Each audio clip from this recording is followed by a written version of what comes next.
All right. Hello, everybody. Today, we are going to be taking a look at Evil Geniuses Academy versus Shopify Rebellion Black. I really only care about Game 2 today. I don't have a whole lot of stake in Game 1, but they should both be fun to watch. Both of these are 2-1 matches because there were 6 teams that have a 2-1 record in Challengers right now, which is a lot of teams. And that's why Sleepers and Guardians are playing each other, which is a very sad day for me. But this first match should be exciting. I'm looking forward to it. We can go ahead and take a look at kind of the direction it'll probably go, which is that it'll probably end up being an Evil Geniuses win. It's possible that Shopify wins, but they're going to have to switch up quite a bit because they did lose to Sleepers and they did lose a map to Winthrop, whereas Evil Geniuses have kind of had... This team has only played a few matches, but they've only played... most of their matches have looked good, except obviously their loss to NRG. But that's NRG, so there's kind of an exception to be made there. Whereas the Shopify, again, they beat Blue Water, but Blue Water just got eliminated from Challengers playoff contention. So they're already this is not a team that was beating anybody. Literally, they didn't win a single map. So that's not super impressive. And then they did lose to Sleepers, and Corrode was kind of okay for them. They only got 6 rounds though, and Bind they only got 7. They did win 13-7 on Split, but they just completely died on map 3, which was kind of surprising. I do think that the Evil Geniuses have a chance. It's just gonna come down to or sorry, not Evil Geniuses. Shopify does have a chance. It's just going to come down to they're going to need to just look better, right? If we're purely going on past performance, it's going to go to EG, and it shouldn't really be that close. For some reason, in betting odds, Shopify has better odds here. I'm not sure why that is the case, but in my opinion, it should be. Can I do pick'ems or is it too late? It's probably too late. Yeah. I would have YFP winning this, and then Shopify. Wait, this is even later or even earlier. They never have pick'ems, man. They always post the schedule so late. I don't get to have pick'ems. It's so sad. I got up yesterday at 12 to see what the schedule was, and they hadn't posted yet at 12 p.m. when the games went live at 1. And they hadn't posted the schedule yet. Back in my day, when I first started casting, the way that I started is I was just doing what I'm doing right now, where I would Watchparty Challengers games and solo cast them. And back then it was Knights Arena, and for all the flaws that Knights Arena had, which was a lot, one thing they did really, really well is they knew how to organize a tournament. Not a LAN tournament. That's kind of where they went wrong. But Challengers and GC, I feel like they did a really good job with. In terms of everything felt really, really smooth most of the time. But we are getting into the match now. And it does look like we're going to have double initiator for Evil Geniuses with a KO, a Sova, and then they're also going to have Waylay, Solo Duelist, Chamber, Sentinel, and then Astra Controller. On the other side, it's also double initiator, but it's a Tejo and Sova, which is going to be interesting. And then it's also double controller for them, so they don't have a Sentinel. They're running Astra and Viper. And then, e.g., a Solo Duelist Waylay. Tejo's an interesting pick. You do not see a lot of Tejo anymore. Since he got nerfed, his like before, a lot of the benefit of Teho is his rockets. You could clear out a lot of space with, and then you could get on site, like on attack, for example. You get on site, and then you also have them for post plant. You can't really do that anymore. It's kind of like you either use them to take site or you use them for post plant. I guess when you also have a Sova, you do kind of benefit a little bit more. You're probably going to be able to save Teho on offense a little bit more. On defense, Teho is also really hard to use. It's kind of like a stun, or not a stun, a stall molly, the same that like a Viper has. And then you do have the drone, obviously, to help retake. I just think there's better initiators out there. That's why you typically see other initiators being played. But it will be interesting to see how it ends up working out for Shopify. I do think, obviously, EG's probably the favorite team coming into this.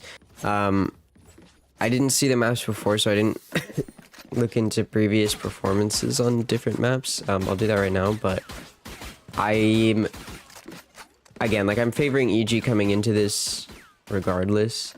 But we'll take a quick look here. EG's only played Abyss once, and it was with this comp, and it was against NBG, and they won 13-10.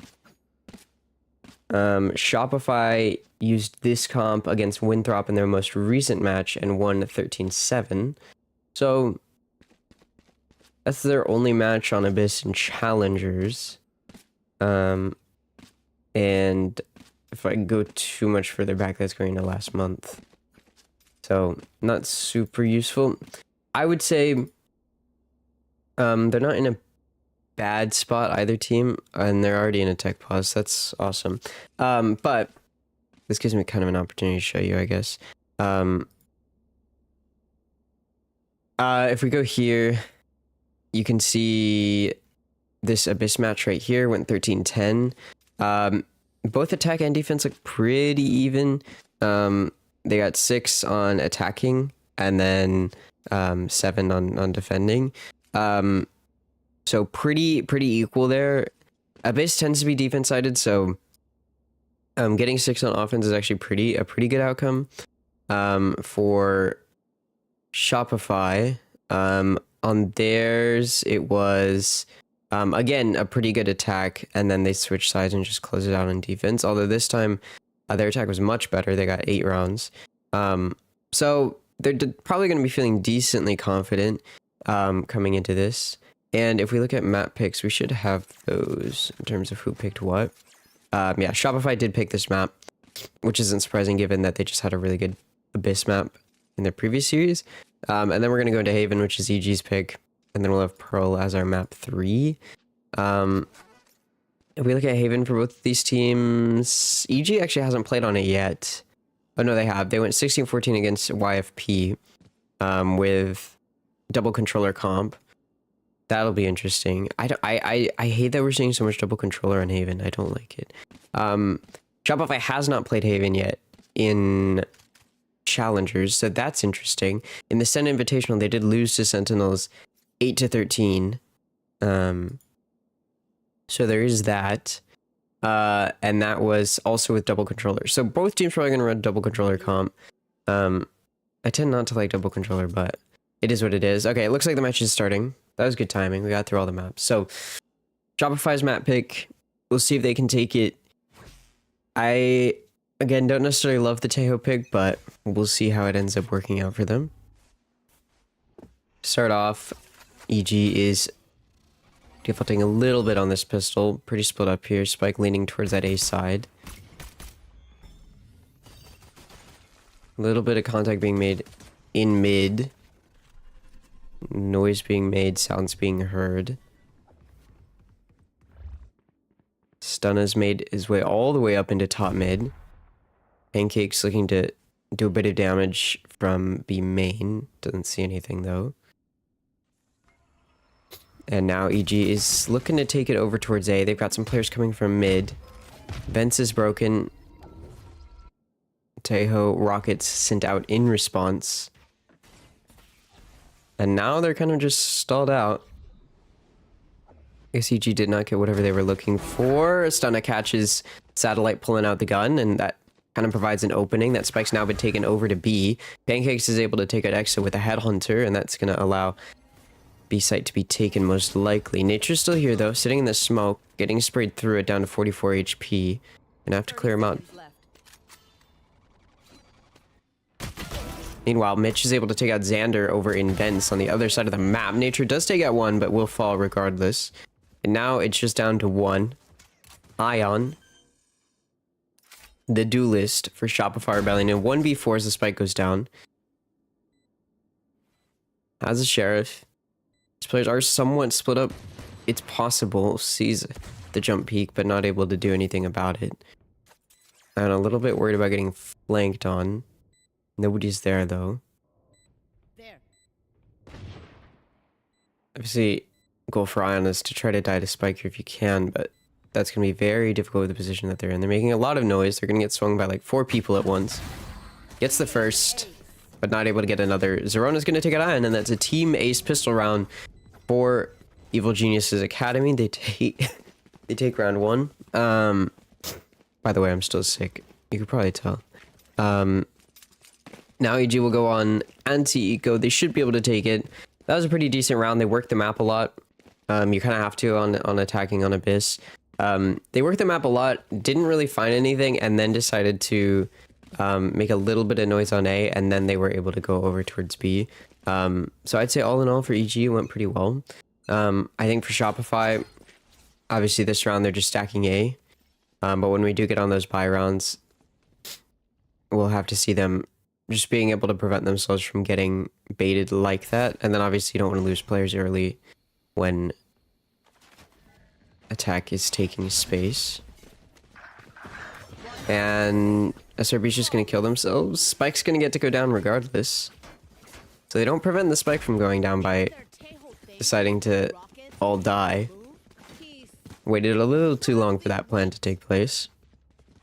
That's really the only benefit of doing that there, is you prevent that spike from having time to go down. I mean, obviously, you know, killing yourself, you get the extra money. It's the same as dying to spike, but by doing it there, you prevent the opportunity to maybe clutch or maybe get some kills. And so you're hoping that at the very least your opponent doesn't get the spike down, but EG Academy gets to keep all their players, all their guns, and they got spike down. We'll see now on the buy from Shopify what they're able to pull out. The nice thing, though, is if you are jumping off the map, you are able to commit to a complete full save. Nobody buys any extra util, so you do get a little bit more bonus money than you would if you bought a little bit of util going into an eco round. The entry onto Ace coming through. They're able to all get on site. Xander, big whiffs from backside, able to take out Zerona, but Mitch will take them out. A site's been given up. Spike can go down. It's going to have to be a 4v4 retake from Shopify Rebellion. So do you see them making their way from CT?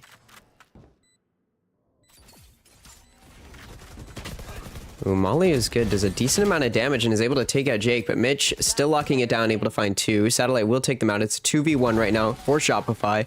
The next is able to take out Stunna. So 3 players die, but Shopify does win the round and will be able to defuse the spike. A pretty good bonus for EG. They kill the majority of Shopify's players. They get the spike down. It's pretty much about as close to best case scenario as you can get without winning the round. So for EG, they're in a pretty good spot here. We'll see now as we move to the first full buy for both sides what it's going to look like from EG in terms of working the map. I think what we saw from them on Pistol looked really good. Here it does look like they're all just going to be pushing towards B. It's going to be Exa to see it.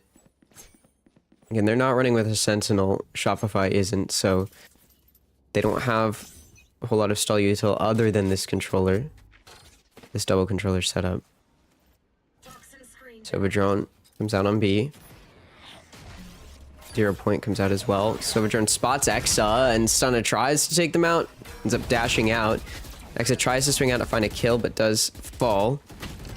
Recon Dart does enable quite a bit of damage to be done onto EG, but nobody's going to die. The rockets are a little too late from Tejo, and so the spike does get to go down. Nature, Shock Dart able to finish off Pancakes after getting them quite low with the spray through the smoke off the Recon Dart earlier. That's a 4v4 retake. Teho drone. It's taken out by Zerona. Zerona's position noted. Hindered. Gonna be taken out by Stunna regardless from behind. Stunna's able to find another, and then Zerona's gonna take out Xander. It's just down to one. Satellite with a Vandal. You probably want to save it here. It looks like that's what Satellite's gonna do. No time. Try to retake and get that spike defused. So a good side take from EG, able to clear out the Soul Defender, and then it just came down to playing post plant, and Shopify could not make much leeway there. I think had those Teho rockets come out a little bit sooner, they may have been able to prevent that spike from going down. But again, I think that's kind of the struggle when you are running a Teho since post nerfs, which he's been nerfed for like a year now. But just not having the ability to use them a little bit more. That's what I'm looking for. Like, because you're so limited, you get a little too worried about using them potentially, and that's probably part of the reason why Teho waited so long to get them out. Because that should have kind of been an instant throw the rockets down. Plus, they take a while to end up doing damage in the first place. But, so, small misplay with the Teho there, and then that just allowed post plant to come out from EG, and it's difficult to retake against a full squad like that, so Shopify gonna have to take an eco here. They don't all jump off the map to start it this time. They're all holding a main. You do see EG playing very far back here. Want to see if the defense pushes up at all. X is alone on B. There's the team on A. Now starting to get a little bit antsy. Ion coming over into defender's spawn to make sure nobody's pushing up from mid. Exa is going to see Pancakes here. Oh. Jump peek from Exa wasn't seen by Pancakes somehow. Despite that, though, Pancakes just going to no-scope him in the head. Satellite. Hero Vandal able to take out Zerona. So that does even it out 4v4. And Shopify going to be very aware of where this push is headed. Teho drone does clear out a main and allows the rest of the team to rotate over. Meanwhile, EG's going to get on site. Whaley's going to plant, get that convergent paths 1-0 point closer. And now the defense coming in. There's 3 players coming from the flank. They do have a Vandal. They may have required another gun as well, so they may have two rifles to work with. And they do. So damage could be done, but you do see where EG's playing. They're very aware of this position from Shopify. Ion, the only player coming from CT.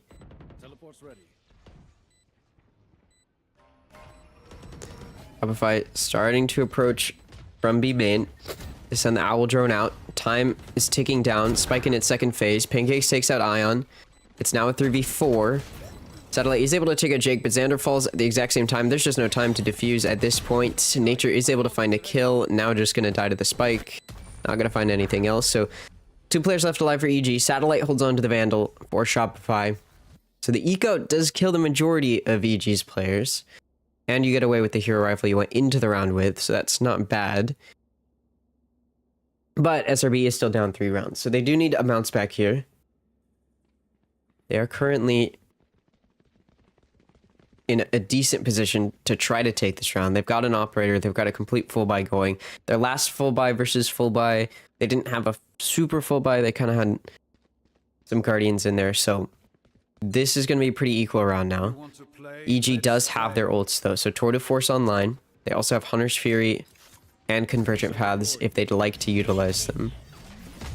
Shopify has a Hunter's Fury as well. It's going to be a B take here. Hunter's Fury does come out to help aid Insight take. Mitch is able to take out Exa. Satellite's still here. Nature with the counter Hunter's Fury does take out Stunna, and then Satellite's able to take out Zerona, so Shopify's up a player here. 4v3. That spike has been dropped as well. It can be watched by SRB. Jake is able to take out Satellite. Evens it out a little bit in a 3v3. Mitch coming through with the flank. Again, no Sentinel on the side of Shopify, so it has to be watched by their players. Nature will spot it.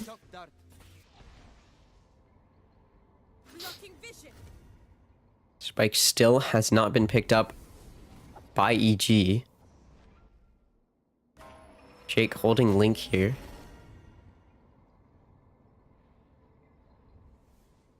The Tour de Force is playing all the way back in that B window, so it's just Jake on site right now to try to acquire this spike, reacquire this spike. There you go, that's what I was trying to say.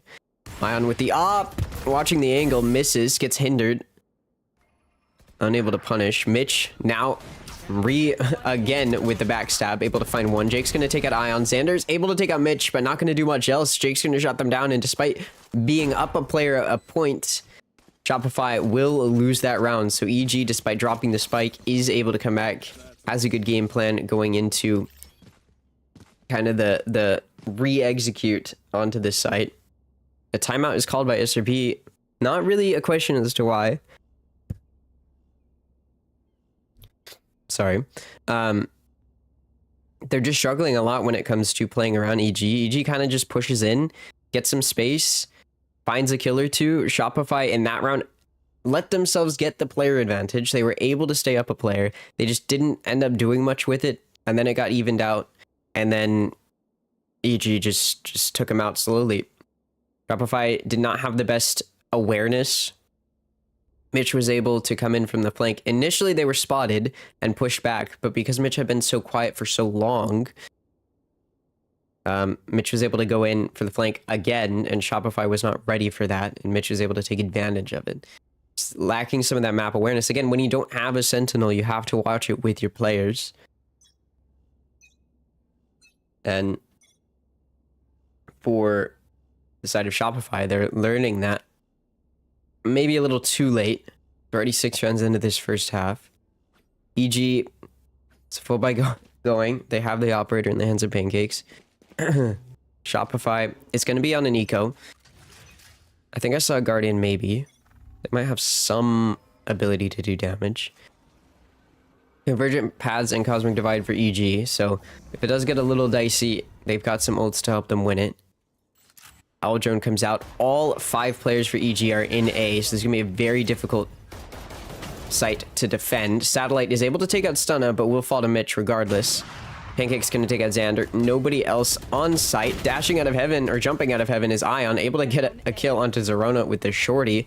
Will get shut down. At this point, you can tell Shopify's just trying to do damage if they can. Nature will fall to Mitch. It's just down to Exa. Players very aware here.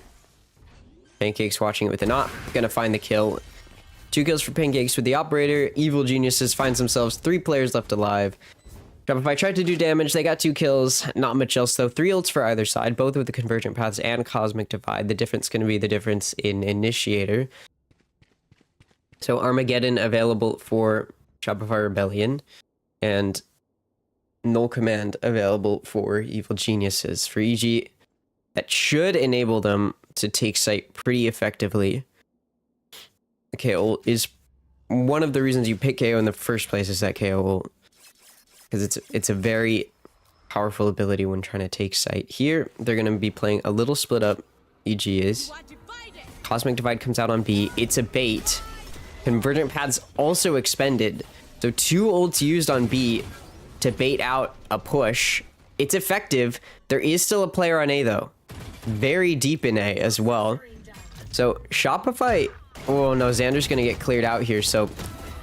Xander did not find anything. Exa takes out Stunna, but Stunna does take out Nature before falling. And the Spike's all the way over on the other side of the map. So Spike goes down. 3v4. Shopify looks like they do want to attempt a retake. And when you're down this many rounds, you kind of have to. Good flash. Gets Pancakes off the angle. Jake will take out Satellite though. And now it's just a 2v4. Pancakes will take out Exa. It's just Ion. You probably want to hold on to the op, and that's exactly what they want to do. So, pretty effective bait there. They do use 2 ults to do it, but clearly that didn't end up mattering. If Xander had found something sitting in that corner on A, I do think that that would have been a much different scenario for Shopify in terms of being able to retake there. But, I mean, they were down a player going into the retake. Ion is able to take out Jake, but Mitch manages to hunt them down. So they're not even going to retain the operator. All 5 players die for Shopify. Really, the only thing they have going for them right now is they do have 4 ults. They have the Cosmic Divide, they have the Armageddon, they have the Convergent Paths, they have a Viper's Pit, but they are going into an eco. down 6 rounds now. You really do need to find something else. This is Shopify's map pick as well, to remind you. So they're definitely not playing like it's their map pick. I think they're just not able to stall out EG at all in these pushes. And it's a long rotate for the defense on Abyss, as it is on a few 2-site maps, and this is one of them. So it's difficult for the defense to rotate effectively. So you do need to stall out a little bit just for time. And Shopify hasn't really been able to do that. EG has taken advantage of that. They're doing a really good job of mixing it up, where sometimes they just dash onto site, sometimes they slow down, do a little bit of defaulting, keep their opponent on their toes. EG has managed to just completely walk up through mid here. Nature does take out Stunna, but Zerona will shut them down. It's going to be 4v4 retake, if Shopify attempt the retake, which we'll see if they do. Pancakes with the op confirmed in heaven, so Shopify can be a little careful there. They expend the rockets in order to get into Link. Spike goes down. And now SRB does want to go for this retake. They're aware somebody might be on the flank. Nobody is. Ion whiffs the shots onto Pancakes, and Pancakes will punish. Pancakes to find another as well into Exa. Xander, who's flanking, gets taken out by their counterpart in Jake. Pancakes, while blinded, going to take out Pancakes. Or sorry, going to take out Satellite. There we go. 3 kills for Pancakes, and that's going to be an 8th round on the board for EG. This scoreline getting more and more crooked as each round passes. Shopify, full buy, 4 ults. This should be a round they secure. It is going to be interesting to see how they play it. They do have 3 players all the way over on B. And EG's headed over towards A, it looks like. Although they are going to send Pancakes with the operator up towards B. Viper Spit's going to be expended on A, okay. And good usage of the ult there. Nature's just going to get shot through the smoke. Okay. I'm not sure about that one. That might be a vac moment. That was quite the quite the spray. But regardless, Viper's Pit has gone down and they weren't able to kill the Viper, so they back out. Fortunately for Shopify, the player they did lose is the one who didn't have an ult, so they still have those 3 other ults. Ion gonna get taken out here, and they do. Jake will get the finishing blow onto Ion. Zion was trying to take space up mid, gonna get punished for that. So now it's just down to 3 for Shopify. EG still has all 5 of their players. Shopify still has those 2 additional ults here.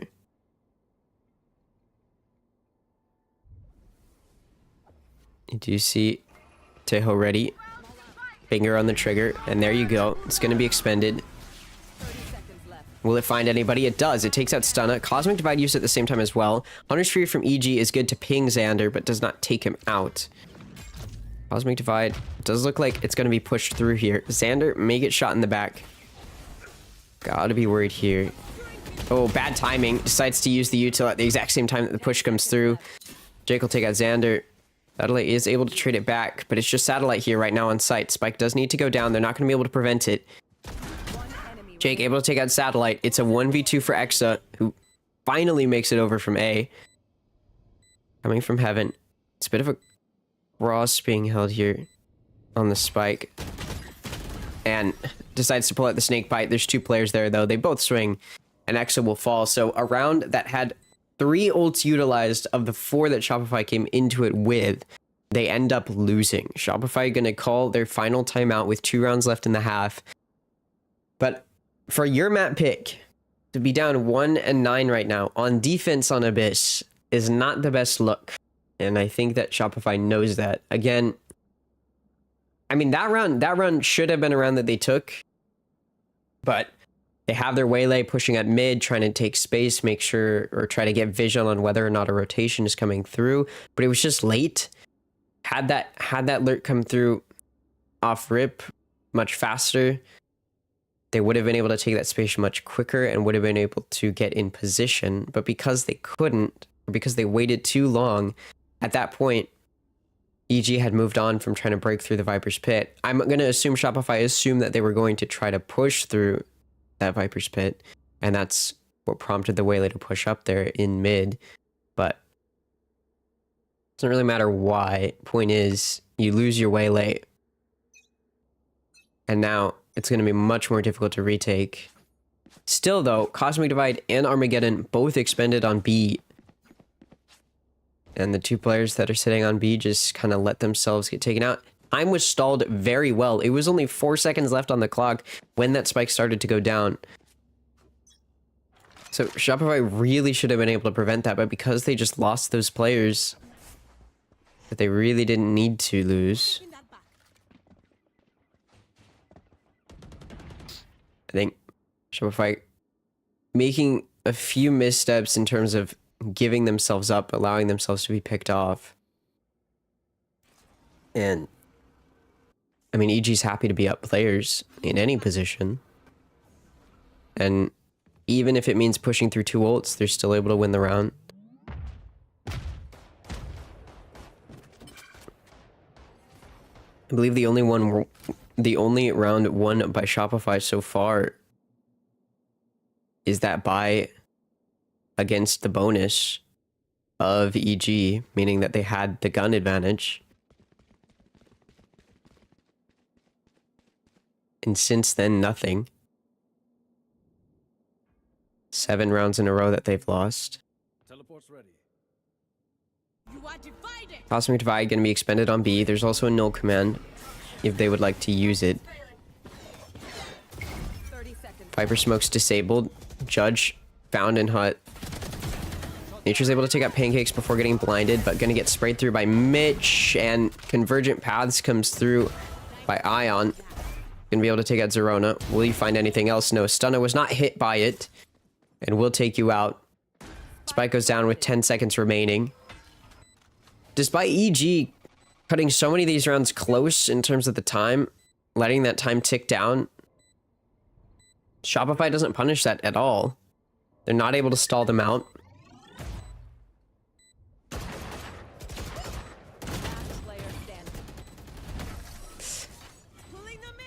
And Stun and Jake find the final 2 players. So 10-1 now for EG. And for me and anybody else looking forward to Guardians versus Sleepers, it looks like we may get that match a little quicker than for PST.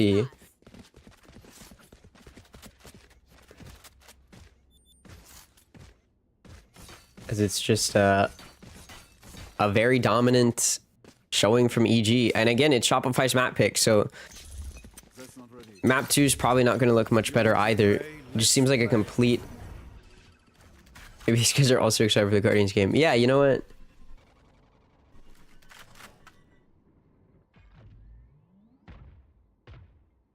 I mean, granted, the only reason the EG are in the 2-1 category in this Swiss right now... Ooh, Ion finds a kill into Stunna. Okay, first blood found for Shopify for once.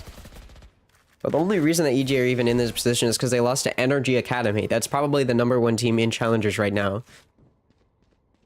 That's the reason that they're out. Not because they lost to, you know, Rose or Core or, you know, some other team. They lost to the best team in Challengers, and it was a close series. Shopify is probably not gonna put up much of a fight. I mean, they lost to Sleepers pretty handily in favor of Sleepers earlier on in Challengers already. Ion did find another kill, and will take out Zerona before following, although Zerona will get res. Never mind. Hunter's Fury comes out to prevent it, and then Satellite will finish Jake off regardless. So it's actually going to be a 3v1. For once, Shopify looks like they might get around, and it's on a round where they had a weak buy. Pancakes picks up the spike. Zerona will fall. 1v3. Rocket comes out to prevent the plant. By the first time that's mattered. Stun comes through though, so despite the spike going down, Satellite just going to finish them off. So Shopify does get a round. They finish off the second half with a round win. We'll see if that's going to be some momentum. They put an end to the 8-round win streak that EG had built up. And, you know, Shopify did look better on their attack side. When I was looking at their previous matches, they looked better on their attack side on Abyss than on their defense. But that's mostly because they started on attack. Why is it called Shopify Rebellion Black? I don't know. I know that they have a Shopify Rebellion Gold, which is their GC team. But I don't know why it's called Shopify Rebellion Black.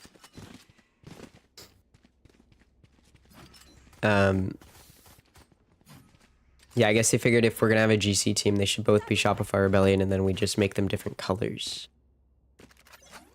Personally, like, I might be a little biased, but I think Project Alliance having the Alliance Guardians and the Alliance Angels is a pretty good name scheme for their challengers and then their Game Changers team.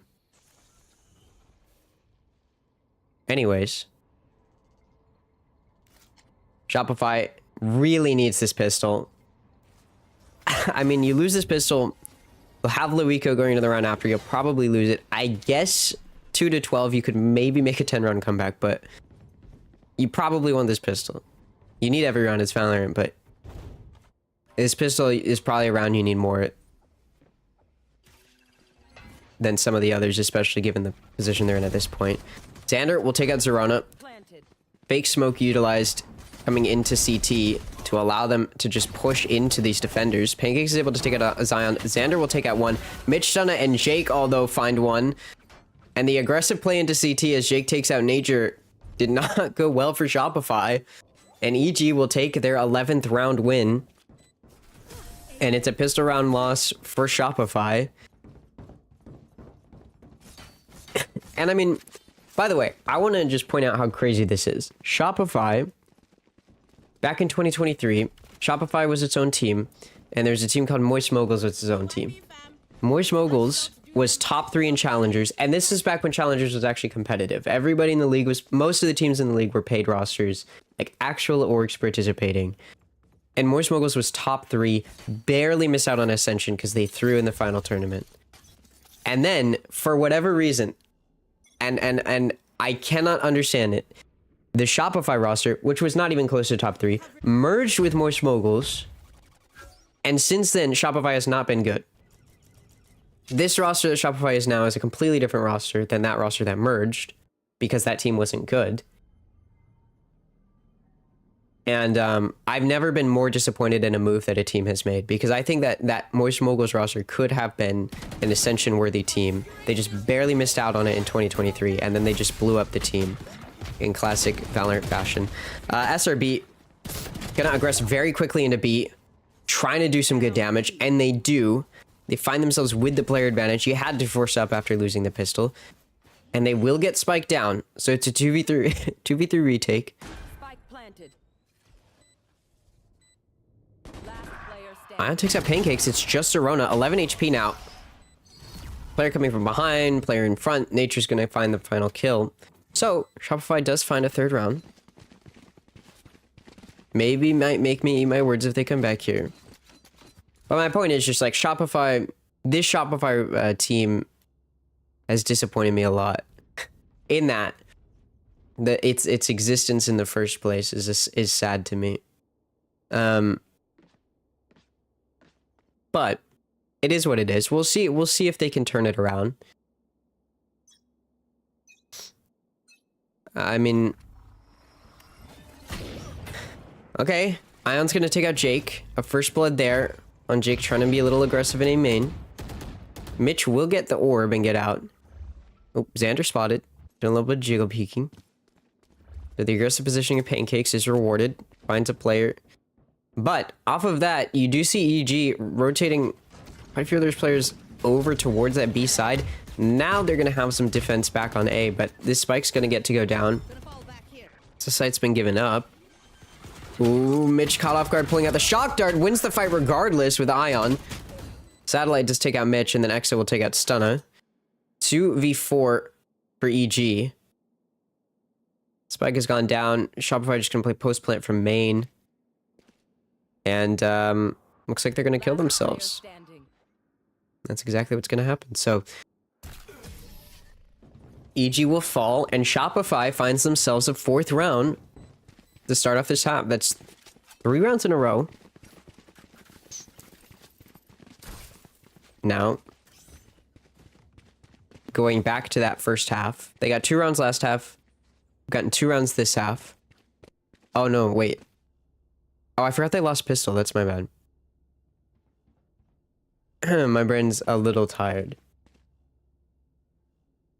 Regardless, Shopify 4 rounds, EG 11. Shopify is doing a really good job of taking space here very quickly, very aggressively. EG hasn't been able to slow them down. Shopify gonna push up, grab the ult orb in A main. Now they're backing out. We got Xander positioned watching B main, so they know nobody's pushed up there. Most of Shopify gonna be coming over towards mid here. EG's not really watching it. Zerona does swing now, sees the smoke that is faked out. And it will allow Zerona to take out Exa, looking for another, but Satellite will trade it back. So it's a 4v4. Shopify gets ready to aggress towards B. 2 players on B, 2 players on A for EG. Owl Drone gonna be expended. These 2 players on A gonna be going for a fast flank here as B site does start to get entered into. Hunter's Fury being utilized off of a nice recon dart. Xander's able to take out Stunna, who just got pinged by the Hunter's Fury. Xander's also gonna take out Pancakes. Spike gets to go down. 2 players left for EG. They're all the way over on the other side of the map in a 2v4. They're just gonna save. So Shopify probably going to get a 3rd round in the half. After losing pistol, which I thought was kind of a death sentence, they're able to force buy, get that round, win the round after, and now they've won another. So they're definitely starting to bounce back. In Shopify's favor as well, off of what has been a pretty good start to the second half for Xander. He's got that Cosmic Divide up already. So Shopify may be able to win the following round as well. Although EG is also going to be on a weak buy anyway. So you may not need to use the Cosmic Divide. Keep in mind, Shopify has no timeouts either. So they're going to have to make a comeback with no timeouts on their end. Obviously, if EG calls them, you can talk to your coach. But I don't think EG's going to need to.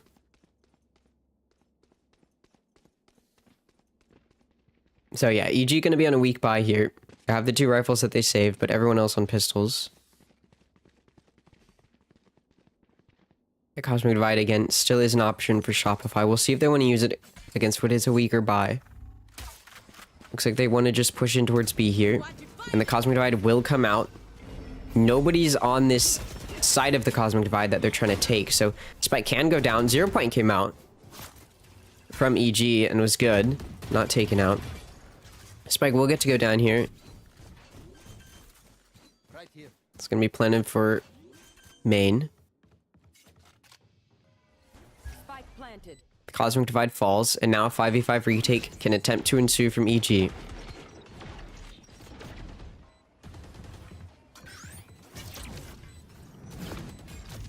Retake coming through. Stunna gonna fall to Ion. Ion gonna pull out the shorty and take out Pancakes, who's back his turn. Mitch is able to take out Satellite from Heaven. Jake will take out Ion after Ion found 3. Nature will take out Mitch, and it's just Jake to be finished off. And Exu will do the job. So 6-11, Shopify starting to make a push for it. 4 rounds now in the second half. They have doubled the amount of rounds that they got in that first half now in this second half. So they're making a bit of a push. They have the convergent paths up now as well, which can definitely help you play aggressively if you want. But it is going to be a full buy now from EG. That was a weak buy from them previously, saving some eco. Now they've got a full buy, and they have Cosmic Divide and Hunter's Fury. So it's going to be a bit of a difficult push if you are Shopify here. They can lose 1 round and still win the map by taking it to overtime. So it's not like every round has to be won for Shopify, although certainly as many as they can get is better. Owl Drone, rockets, space being taken on A. Jake spotted, gets hindered though, not going to find anything, taken out by their counterpart in Xander. And now with 5 players left alive, site's been taken very effectively, so Spike gets to go down. There is a Hunter's Fury maybe to help with a retake if EG wants to expend it. Convergent Path is going to be used defensively, proactively by Ion, but no plays come off of it, and it only hits 1 player. Ion playing a little bit aggressive to see anybody pushing out of CT. Does do some damage, but gets taken out before finding a kill. Spike's going to be tapped. Spike going to be tapped again. Nature and Exa each find 1. Zoran's able to take out Exa. It's just Mitch in a 1v3, aware that a flank might be coming through by Xander. Which it is. Nobody's here. Honestly, Xander's got to get out of there. And they will. So, 3 players remaining for Shopify. Hunter's Fury did not need to be expended by EG, and they still have that Cosmic Divide, and they still now have a null command. No ults in the hands of Shopify. EG's going to call a timeout, so Shopify manages, after winning 5 in a row, after losing Pistol, winning 5 in a row in response, to make it 7-11. They managed to force a timeout out of EG, so you can tell EG's a little worried.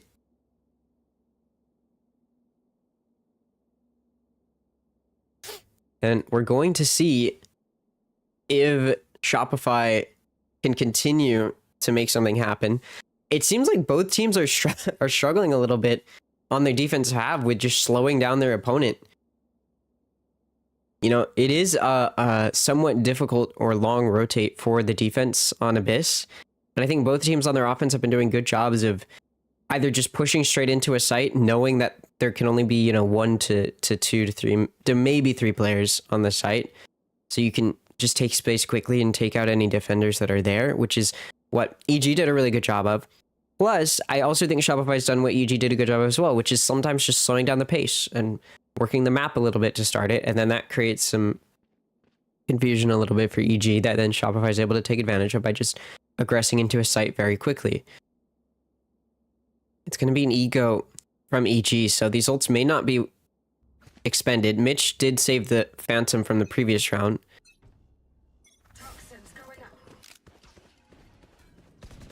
Perhaps a bit of a mid fight might ensue. There's 4 players for EG in top mid here. The Tejo drone does not spot just the amount of players here. Ooh, Pancakes manages... Oh no, they're spotted. Exa does manage to see Pancakes sneaking in towards B main. Despite that, though, Xander's ready. It doesn't matter. Pancake's gonna find the kill. Ion does find a trade pick onto Mitch. Ion trying to double dash into A is taken out by Zerona. There's 3 players on A. And on what was a weak buy, EG is with a player advantage right now in a 4v3. They also have 2 ults to work with. Cosmic Divide and Null Command.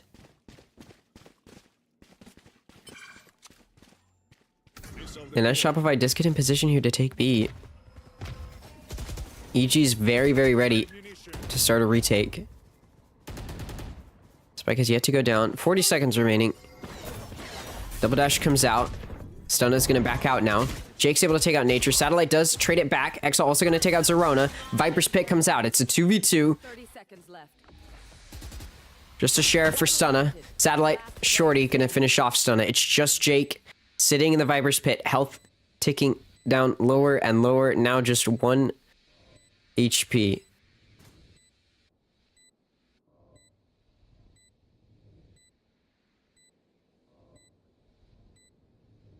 Coming around from the edge.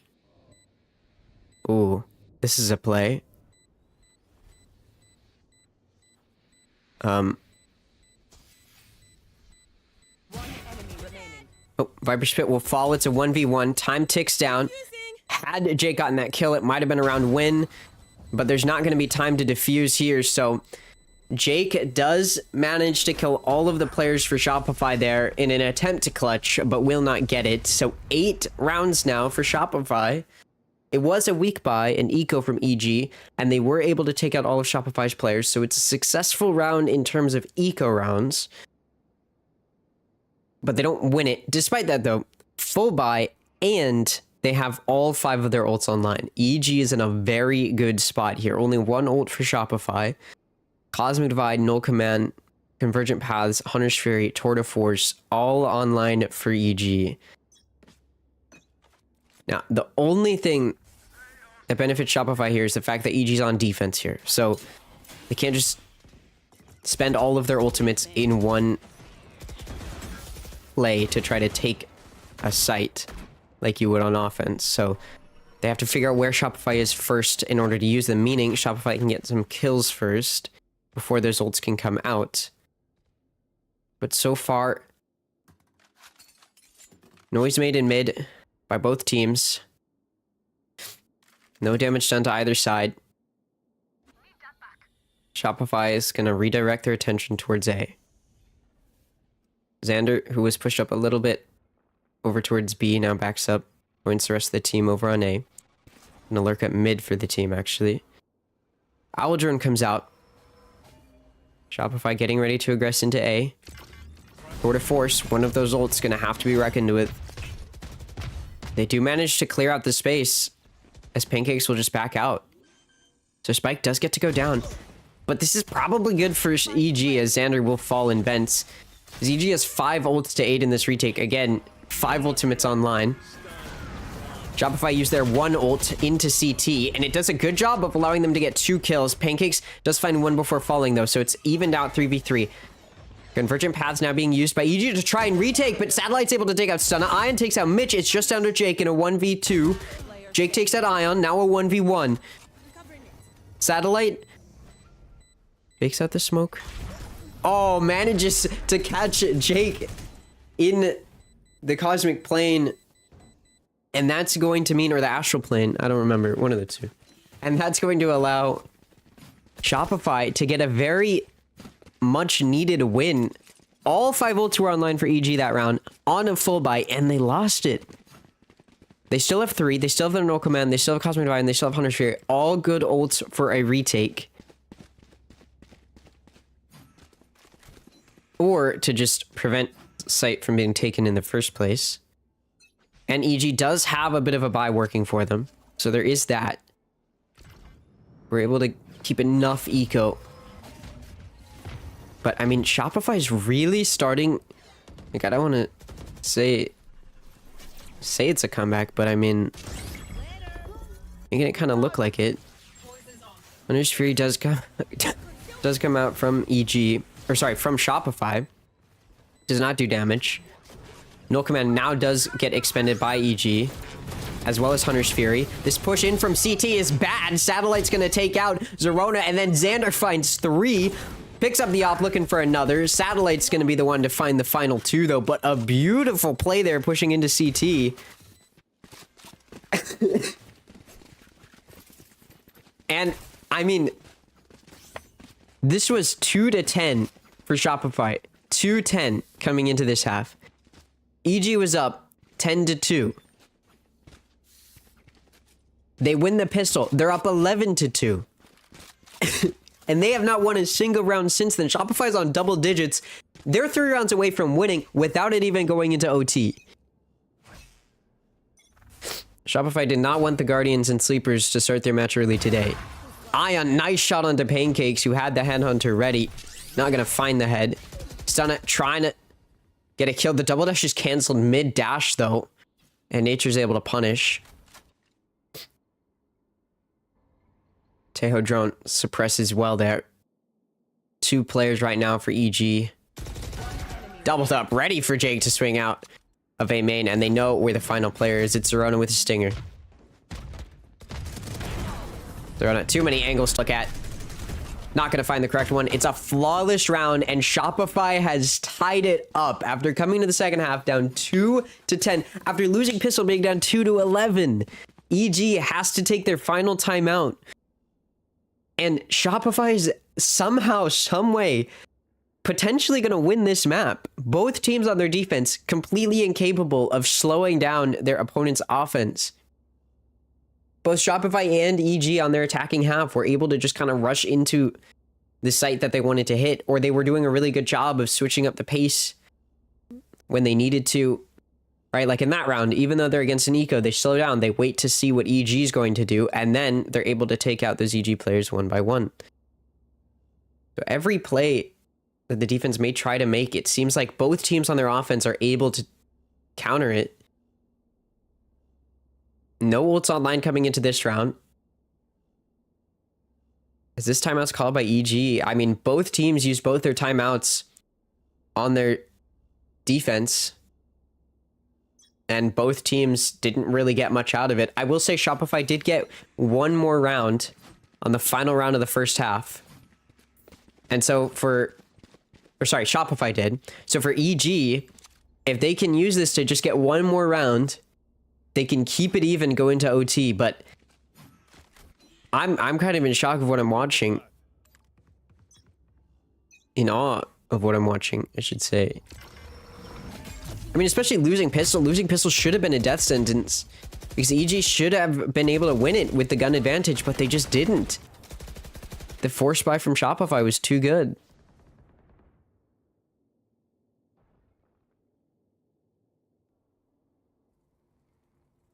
And Abyss, which when it first came out looked decent amount defense sided, both teams making it look very offense sided right now.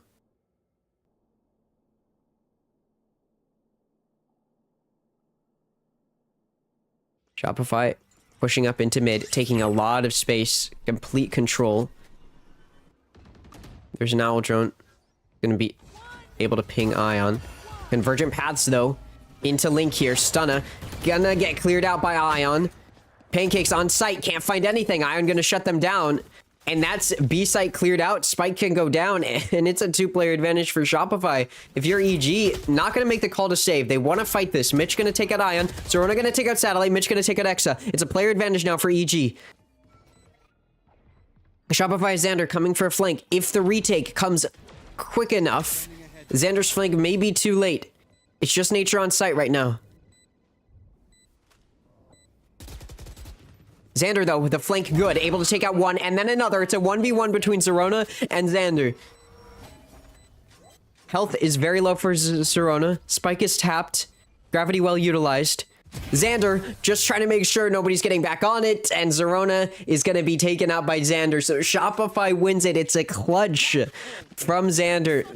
The flank good. And it's match point for Shopify. They only got 2 rounds in their first half, and they have won 10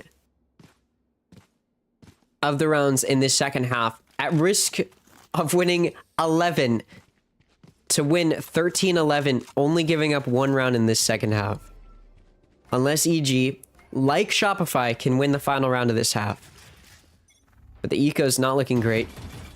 It's going to have to be forced up by. Shopify has a Cosmic Divide as well, so ult's not in favor of EG here. Stunna able to take out Ion. That does prevent the initial push. They're trying to trade it back, but they can't. Stunna gonna take out Exa. Pancakes finds the remaining 3. And it's gonna be overtime. Somehow, both teams find the final round of their defensive half after only getting 1. Generational breakdown. 12-12, tied up. As we go into overtime. I mean, the fact that we're in overtime right now is pretty unbelievable. For Shopify, this is their chance to close it out. Now, both teams struggled a lot on their defense at shutting down the aggression from their opponent. However, now that we're in overtime, ultimate's not going to be a factor. Obviously, unless you can get 3 ult orbs. So that means that ults aren't going to be a factor in helping teams aggress. So the defense might have a little bit of a better chance here. Ion decides to go no shield operator to watch A main. We'll see if they can find this kill into Zorona. If Zorona swings it. Which doesn't look like Zorona wants to.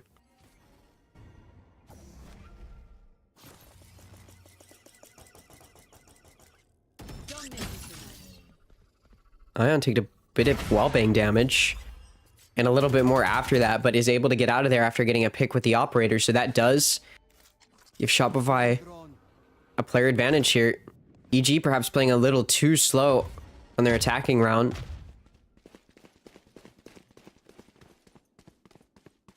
I mean, Shopify in a position here to close out this comeback in OT. Ion has moved the op to top mid, and it's good for another.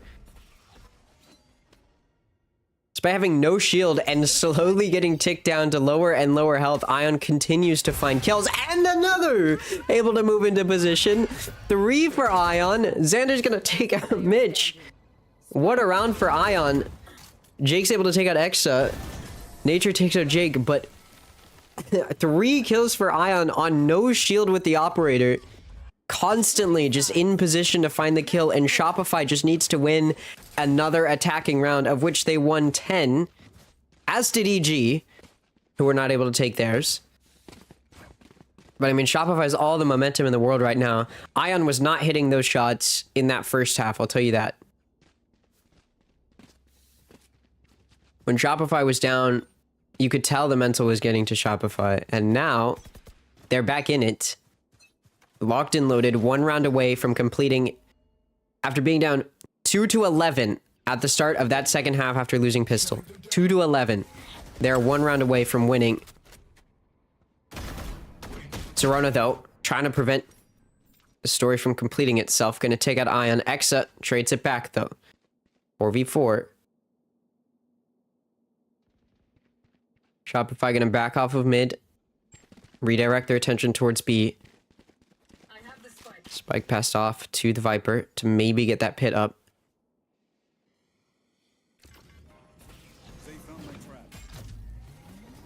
Operator on pancakes.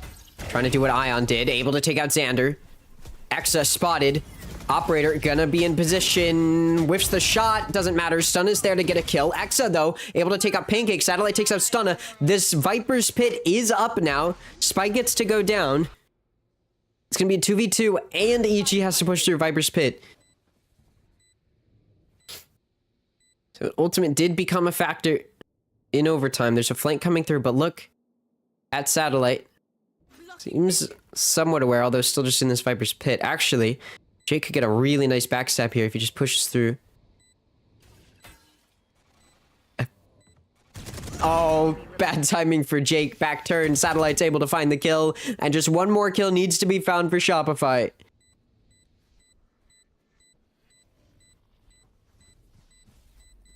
Time ticking down. Mitch able to take out Satellite. But the shorty gonna be good to find the final kill. 3 kills for Exa as Shopify comes back.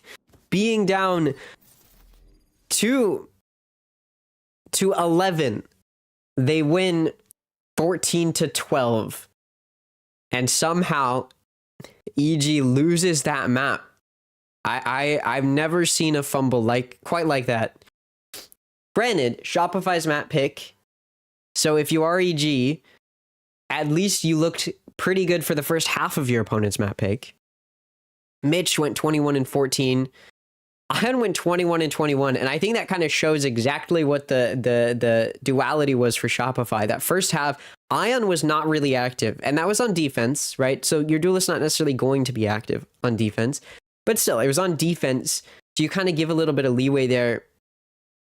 But Ion normally is able to do good damage. I mean, we saw in that defensive round in overtime for Shopify, Ion was able to find 3 kills with the operator with no shield. He was not going to be finding a play like that in that first half. He just wasn't going to. And now, Ion bounces back. And, I mean, I'm... it's kind of unbelievable. Satellite went 22-15. A big factor there as well for SRB. I kind of questioned the Tejo pick, but they made it work there, especially as that comeback started to be a factor. I mean, across the board, like if we just look right at the defensive side for both of these teams, only 1 player has double-digit kills on defense, and it's Ion, and it's because of that second defensive round in overtime. If they didn't play that defensive round in overtime, Ion does not have 11 kills here. He has 8, right? This is the story for SRB on defense. This is the story for EG on... congratulations to the EG players. They managed to lose 11-2. This is the story for EG on defense, right? Neither team really that effective on defense, But Stunna for EG, actually, I thought Ion was not going to be as impactful on defense. It's actually Stunna that's less impactful in terms of duelists on defense. When we switch to attacking, though, SRB just a little bit better, right? Stunna also not really a factor on attacking. Zerona really wasn't either, which we're talking about KO. KO is a pretty easy agent to do a lot of decent damage with, right? 13 assists, you get a lot of assists on KO. Preferably in an overtime match, you want to see more than 13 on a KO because you've got a button that kind of just gives you free assists and it's at 0 point. If it hits players and then they get killed, you get a free assist. It's very easy to rack up assists because, it, you know, as long as you're using that 0 point, it shows you're able to play off of that. Assuming those assists are coming through, which they just weren't for EG. Sentiment say 11 to 23. Yeah, they got only 3 more kills on their offense. Yeah, I mean, for EG, they tried. They looked good for a little bit. I don't even understand really what happened for them. 2 of their players, right? 3 of their players, rather, had a positive KD. 3 of their players had 20 or more kills. Only 2 players had 20 or more for SRB. And yet SRB is the one that wins. It's that back half sometimes, right? You need everybody across the board to be able to take their duels, and SRB was finding openings because of some of the players on EG not being able to hold their own. I mean, none of them were on defense.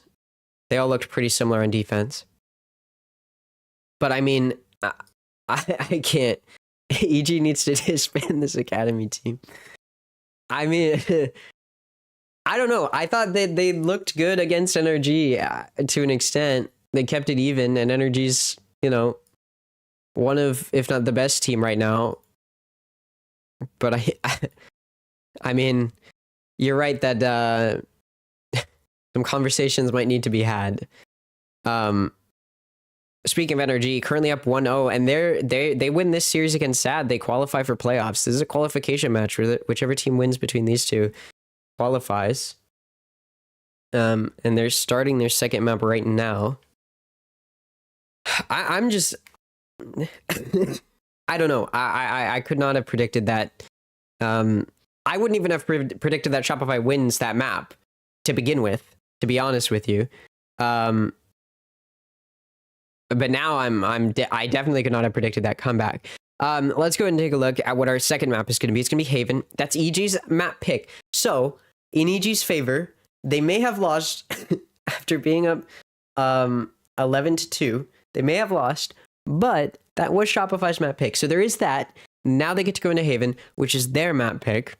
And if we look at previous match history, their most recent matchup on Haven was against YFP. In fact, their only matchup as a team, since this team was just formed for Challengers, their only matchup as a team on Haven, it was 16-14 against YFP to secure the series. They went for a pretty standard comp, right? They ended up going double controller. I don't love double controller in Haven. I talk about this every time I see double controller, but it's a comp that a lot of teams like. I mean, YFP and EG had a mirror comp here. I think I just tend to like off-meta comps on Haven a little bit. That's just a personal thing. But they run double controller with Omen and Viper, and then Neon as their solo duelist, and then Sova and Killjoy.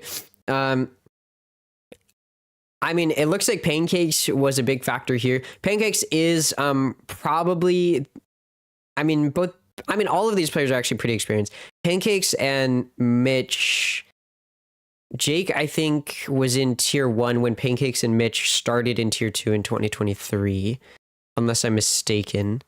Yeah, he was on Cloud 9 at the time. Pancakes and Mitch were both on, I think they were both on Mad Lions. No. Mitch was on Oxygen. That's right. Pancakes was on Mad Lions, right? Oh, they were on OR. That's who I was thinking of. OR. Okay. They've actually been on Shopify for a while. I was not aware. Regardless, this is like probably a pretty decent matchup when it comes to where are we? Where's Shopify? Shopify's right here. When it comes to Shopify, if we want to look at Haven matchups, they run a very similar comp, double controller with Viper and Omen. Neon Solo Duelist, Killjoy Sentinel. But then they have their solo initiator being Sky, which is not very common on Haven.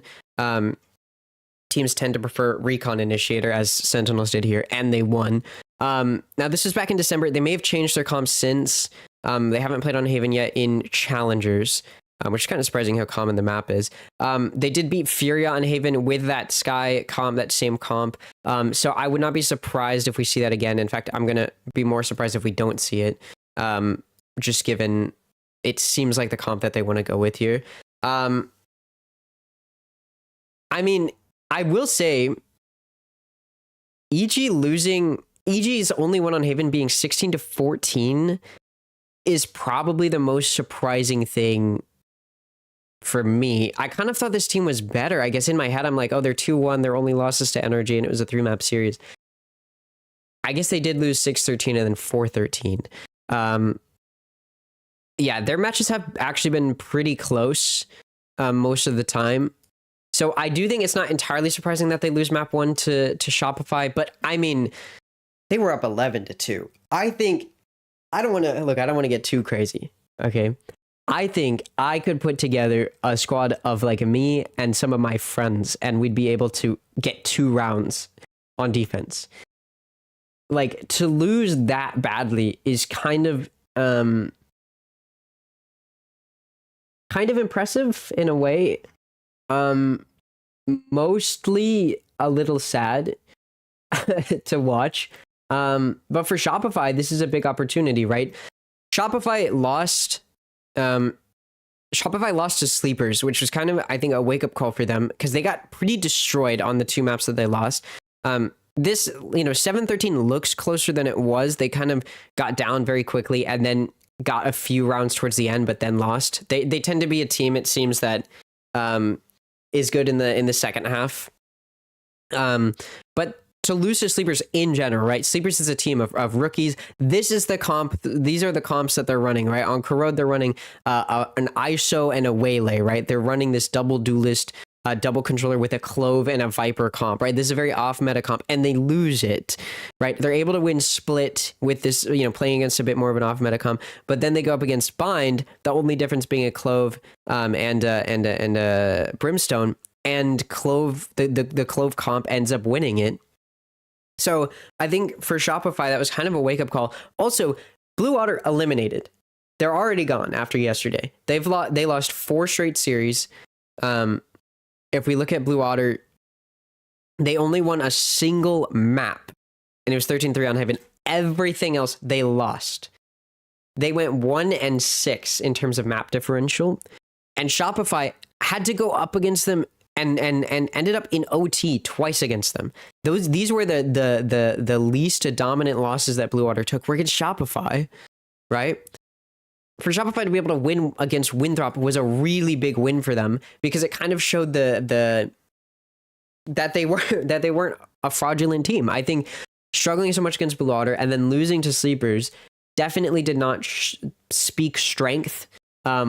Right? I don't think it instilled confidence in their fan base either.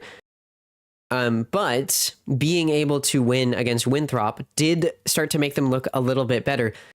And now a massive comeback against EG Academy, a team which, again, I thought was pretty decent coming into this, given that they took Energy to 3-map series, even if these last 2 maps weren't great for them. They were able to, this is a team that beat YFP. YFP is another strong team. NBG has shown themselves to be, hit or miss. But regardless, like, EG is a top 4 team in my eyes coming into this. So this could be a big win for Shopify. Again, a team that lost to a rookie squad in Sleepers. That's the only reason they're in this position where they're 2-1 right now. Right? And so I do think that for EG, this is kind of a decent opportunity, or sorry, not EG, for Shopify, this is kind of a decent opportunity for them to prove that they are a team that can be taken seriously. I almost said Sleepers. I do think this is a team that can be taken seriously. Beating EG here is that opportunity. Coming back down 2-11 is not easy against a team in EG that has some veteran players on it, right? We're talking a team with Jake, right? This is a player who was in Tier 1 back in 2023, has been in tier 2 since, is a very veteran player. Pancakes has been in tier 2 since the beginning. Mitch has been in tier 2 since the beginning, right? Zerona and Stunna, I'm not as familiar with, but they both seem to have had a decent amount of experience. They're both newer players, but point is, this is like a veteran roster with some really decent players, and so for Shopify to finally be able to make some leeway is a really good sign for them. While we wait for this match to start, I'll pull up this match. I can only yap for so long. Armored player. Go ahead and watch this a little bit. Oh, Sad's up 40-0. Speaking of dominant wins, In all honesty, of dominant matches. flawless round, and they are looking so good. Obviously, Matt Pick here is bind. They are the defense demons, but their offense, if they get a few more rounds on the board, Shio. I mean, I'm gonna be honest, Sad kind of surprises me a little bit. I'm not sure why, like they've got some good names on their team. I just didn't expect them to be this good.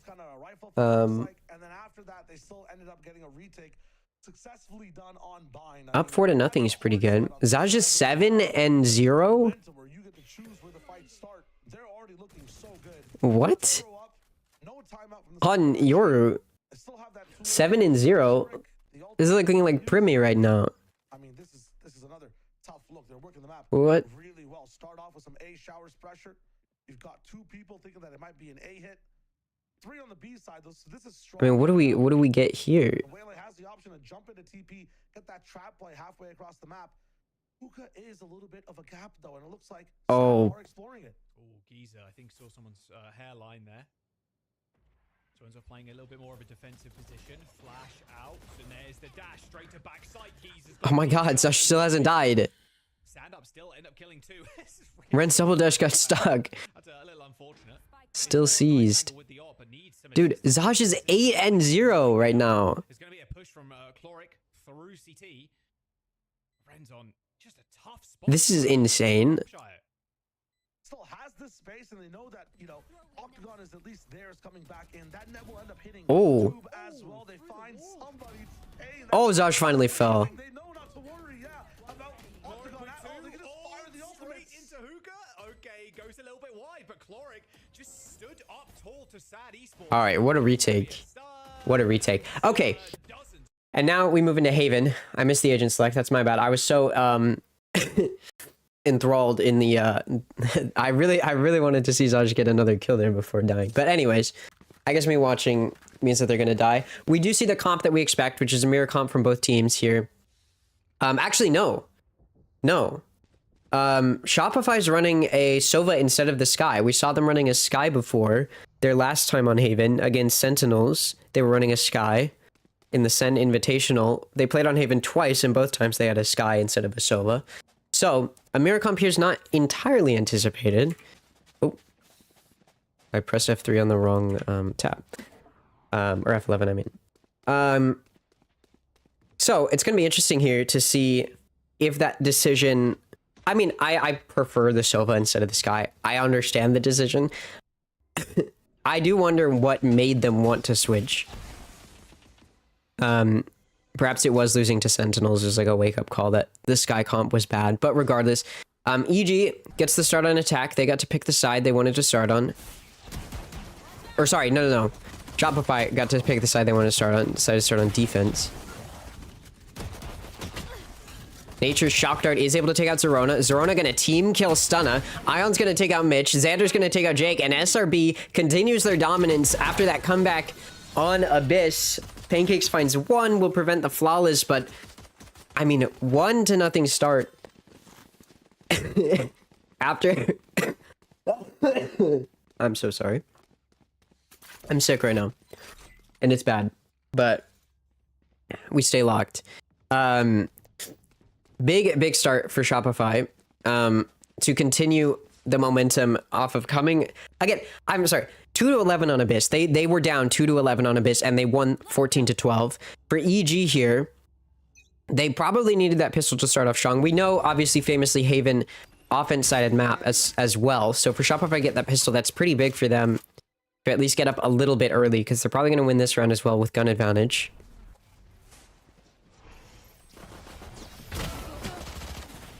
Ion and Satellite preventing this push into B site. And there you go. Five players left alive. Flawless round. SRB looking dominant. Just as dominant as they did on Abyss. I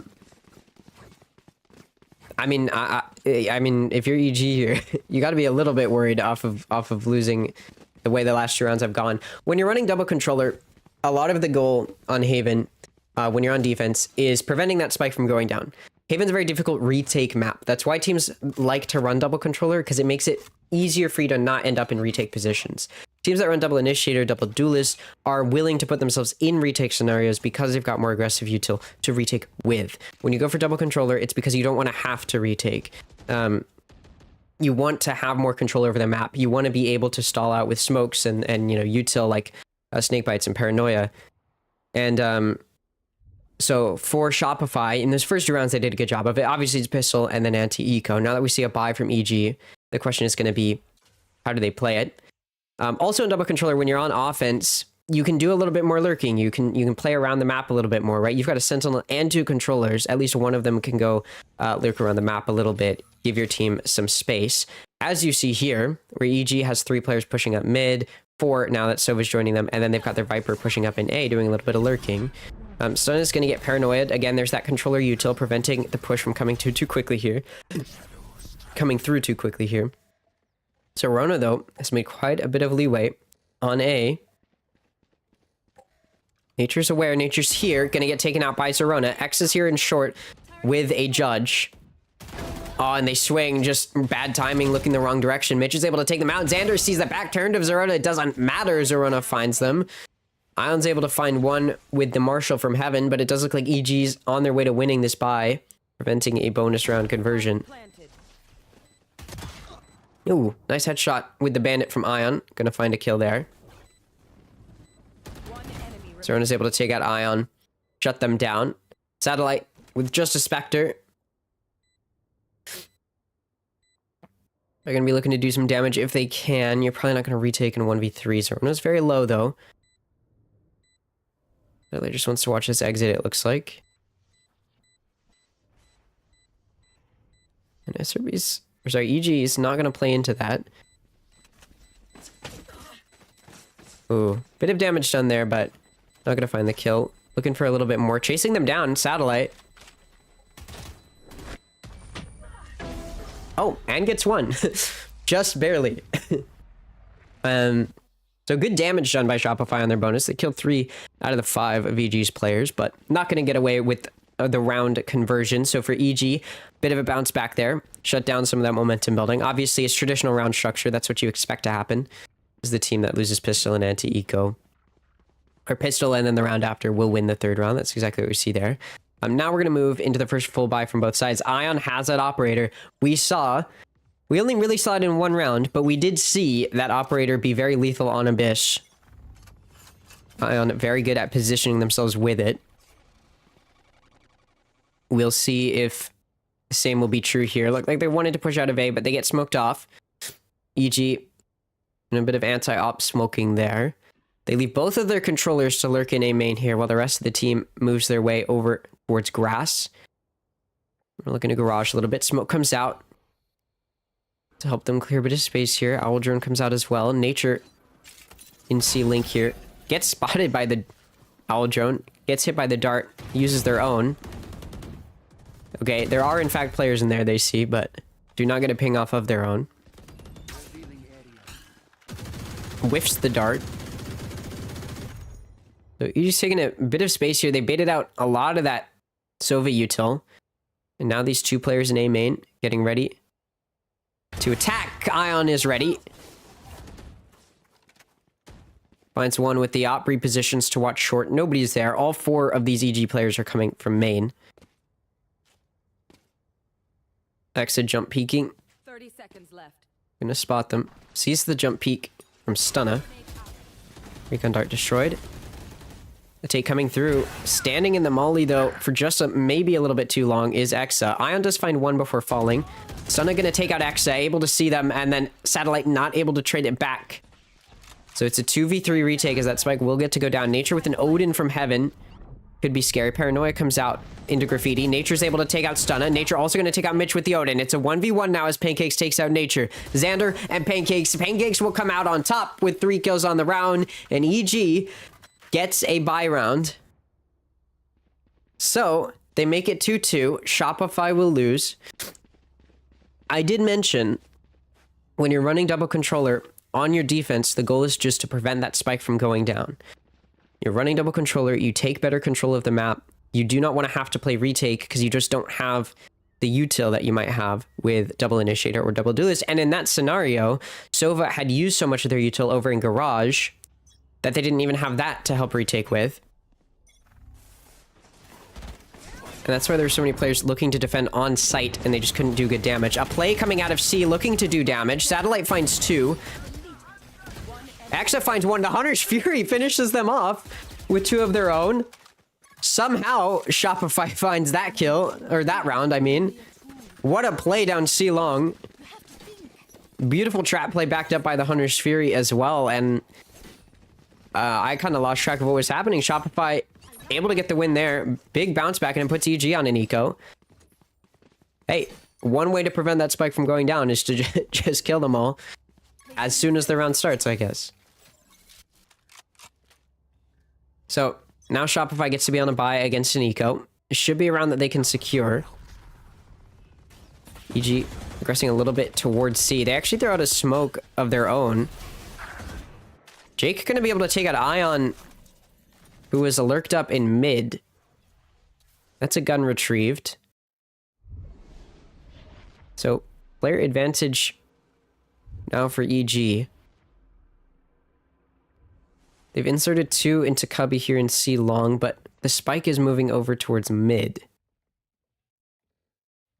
May end up being a Garage C push. Never mind. That spike's going back over towards C main, so just going to be Omen in mid. That's probably going to go through Garage. These players for EG are just standing still. Oh, Aldro now comes out. Players in Cubby confirmed. Oh, Xander spotted. Could get shot through the smoke. It's going to be the Hunter's Fury that does it. Satellite is able to get a trade pick onto Stunna, but going to die to their counterpart in Zerona. Jake also going to take out Nature, the flank coming through from Garage, and it's just Exa now in a 1v4. Both teams look like they're going to take their eco rounds, so they trade eco rounds back and forth. It ends up being better probably for EG here because they get a lot of ults out of it. They've got a Viper's Pit up. They're going to have an overdrive as well. When Shopify won their eco, they ended up using a lot of those ults to win it. EG did not have to. So Viper's Pit, overdrive, lockdown from the shadows, all available for EG. There's a Viper's Pit for Shopify going into the next round, but that eco round win for Shopify ends up not really mattering too much in terms of gaining too much standing because it's going to still end up tied 3-3. And the eco's not going to look great now for Shopify. Exa going to be able to save this gun here. So thrifty round win for EG, and they got to recover some guns as well, so they're in a good spot in terms of eco. We'll see what Shopify does here. They do have a little bit of money to work with. They might be able to force a buy if they want to, but they are going to go for a half buy. I don't think they're going to go for another attempt at a rush out of C. It wouldn't matter anyway. EG's going to push, it looks like, over towards mid mostly. Again, they do have 4 ults to work with, so we may see them come out. Ooh, push up into A lobby for Shopify. They've got some really good positioning here, so if EG end up deciding they want to back out, that backup plan may not work out so well for them. Bucky on Satellite's able to take out Stunna. Sprays come through the smoke to try and trade it back, but they will not be able to do so.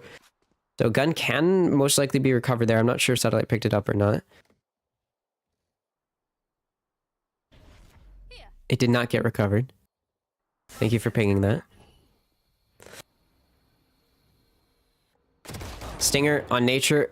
Not going to be doing enough damage against the Guardian of Zerona. So one of the players that was positioned in A main gets taken out. That makes it an even 4v4. Attacker Lockdown going to be expended. So no matter what happens, Shopify did get at least one ult baited out. Ooh, and it was actually destroyed. Was it... How did they break it? I wasn't paying attention. Was it just in an exposed position? I guess it doesn't matter. EG is going to take it over towards C now. Exit back sight with a gun. Not going to be able to use it though. Pancakes immediately shuts them down. Spike will get to go down. Viper's Pit comes out. 3v4 for Shopify. They've recovered some guns. How do they want to play this though? It's not really worth saving given that this is a save round for them. Obviously the players that did pick up a gun could. I think only one of them did though. Looks like they're going to watch exits and then try to die to the spike here. Ion triggers the alarm bot.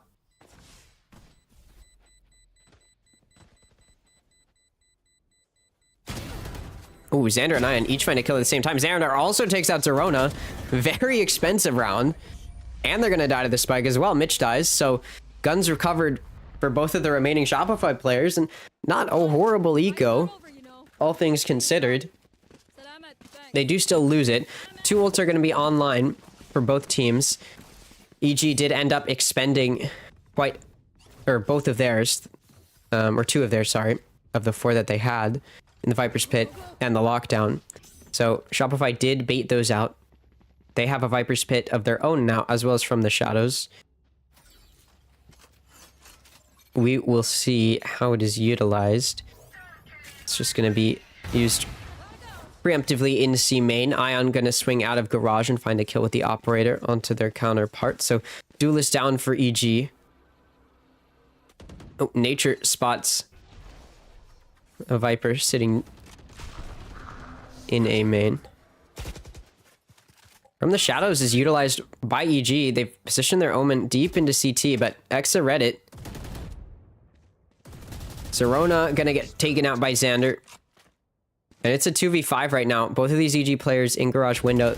EG playing very split up, and it has been punished. Pancakes does manage to take out Exa there. We're gonna hit into C. Satellite still here in the Viper's Pit. Spike's gonna be planted for backside. And it goes down. Ion with the op, getting ready to take some space into C-Link here. Is Pancake's position going to be good? It is. Ion whiffs the shot. Pancakes is able to punish.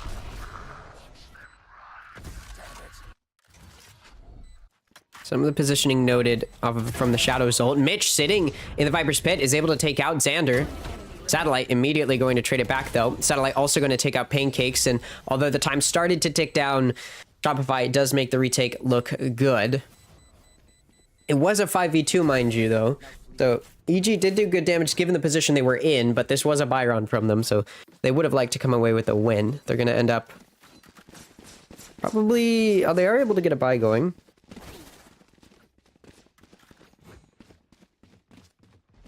They do have the overdrive as well, so there's some damage to be done there.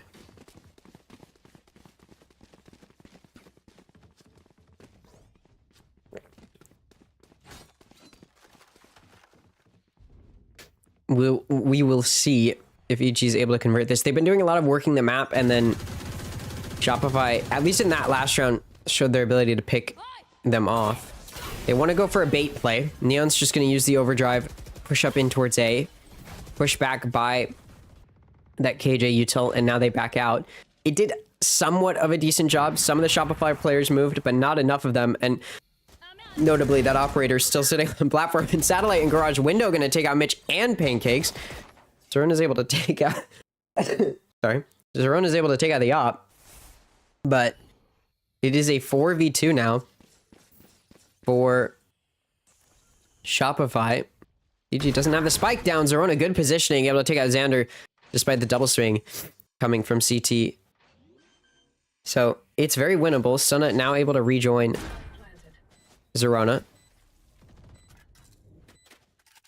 There's a flank coming through. EG want to fight CT. Zerona takes out Satellite. It's just Nature in CT. This could be a kill. Flank coming through, though. They're aware. It doesn't matter. Exa is going to find the kill. It's just Stunna now in a 1v2 with a Phantom. Recon Dart going to spot them out. They have to move, and Exa is going to shut them down. So nearly able to take it again with 2 players remaining. But once again, 2 players remaining for Shopify Rebellion as they close it out. So this defensive half going pretty well for Shopify. They're doing a good job of exactly what I was mentioning, where they're shutting down EG's attempts to push. You don't want to have to play post-plant, is part of the goal of double controller. And Shopify ends up having to retake, regardless of double controller. But it's with 2 players remaining on their opposing side, so it is not difficult for them. Evil Geniuses gonna attempt an A hit here. Moving very slowly. They're not playing 2 split up this time. I think they noted how often they've been getting picked off in their attempts to be 2 split up. Try a little too much defaulting. So they do push up an A. Use an anti-op smoke, and now as it falls, they get ready to aggress into A. And it looks like Shopify is going to have to play retake here. That spike will probably go down. Good stall util from Killjoy, though. And now a lockdown does get to come out. As the spike gets planted, lockdown going to be expended.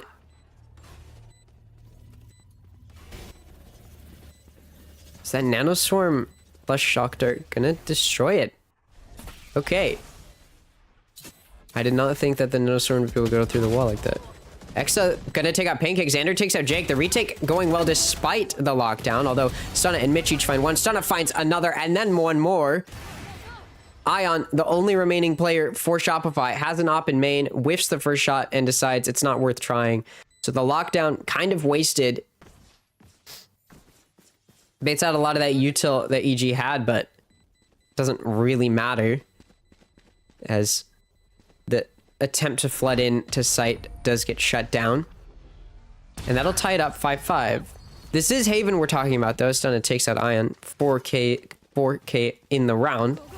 Range shutting down. This is Haven we're talking about, though. So it is, you know, a more offense-sided map. Obviously, both teams running double controller does help in the sense that both teams are kind of playing with little less aggressive comps. But doesn't change the fact that it is still a 3-side map. So for Shopify, there is that going for them. In that they're keeping it pretty even despite starting on defense. They did pick this side. They wanted to start on defense. Ion rushing into A lobby. Backed up by Nature. Nature's going to find 2. Stunna takes out Xander. Looking to get another trade pick if possible, but Nature's still there in the corner. Able to take out Stunna for 3 kills right at the beginning of the round for Nature. It is traded back, but it's a player advantage for Shopify. 3v2 now. EG gonna stall out here.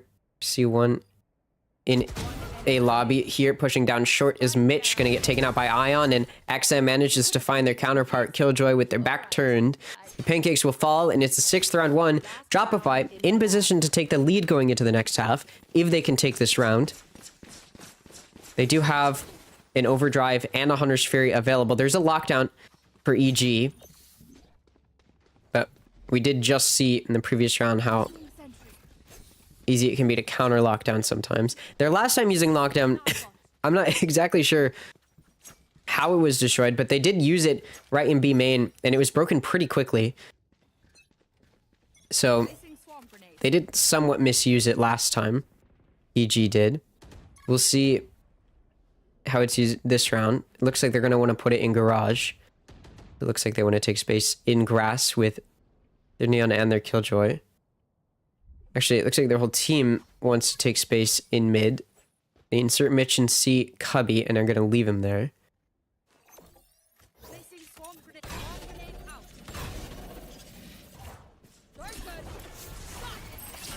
Both Killjoys using a Nanoswarm to cover the entrance to garage. Mitch able to take out Ion, who's pushing down to clear out C Cubby. That's a gun retrieve. Stun and Pancakes each find one.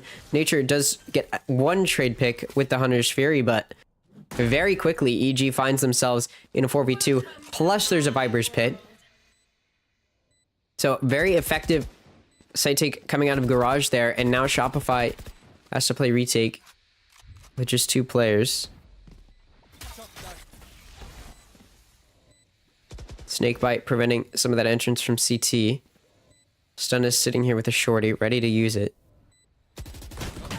And they will. Nature will take them out.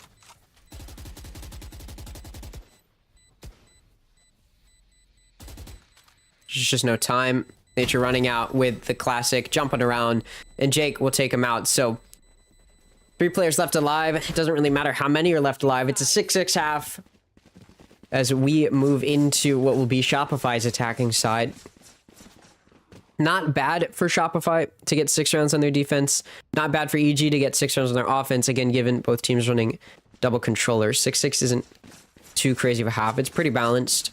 We could see another overtime if Shopify and EG run a pretty similar defensive and offensive setup to one another.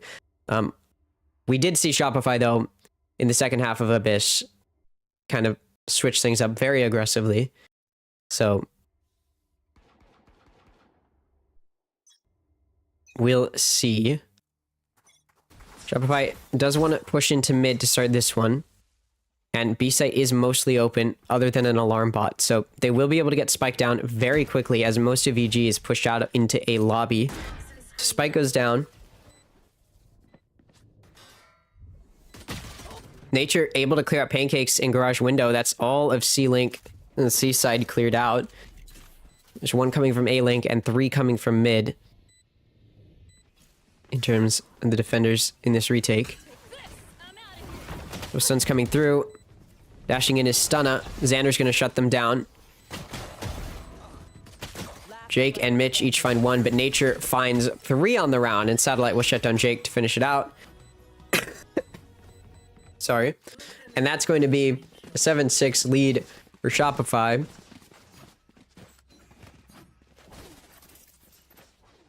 And big pistol round win as well to get their momentum moving. They've won both of the pistols in this map. EG won't win another round. Honestly, with the way Abyss went, I would not be surprised if they just shut down.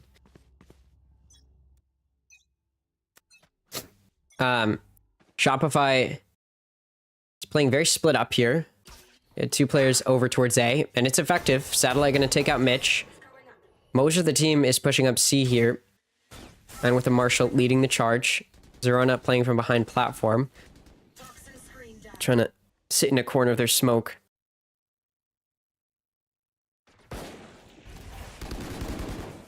Lots of spraying into C, making quite a bit of noise. And now Shopify backs out.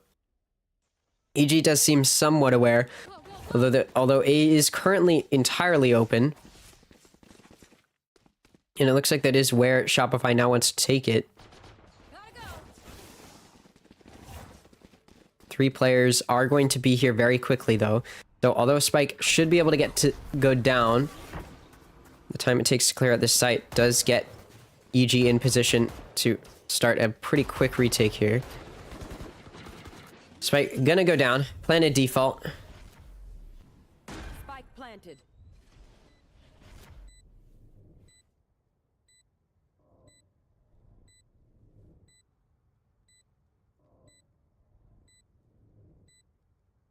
And time at a standstill. EG just gonna watch exits here.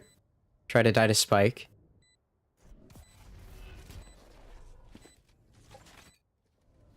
Looks like Shopify want to try to fight this, which does not go well for Nature. Ion is able to get a trade pick back. At this point, Ion got to make a decision. How do you want to get out of this? Gonna have to push into the 3 stack. Able to get 1 and gonna die to Spike. So Ion sacrifices themselves. It's gonna be an anti-eco win for Shopify. No surprise there. Now they move into bonus.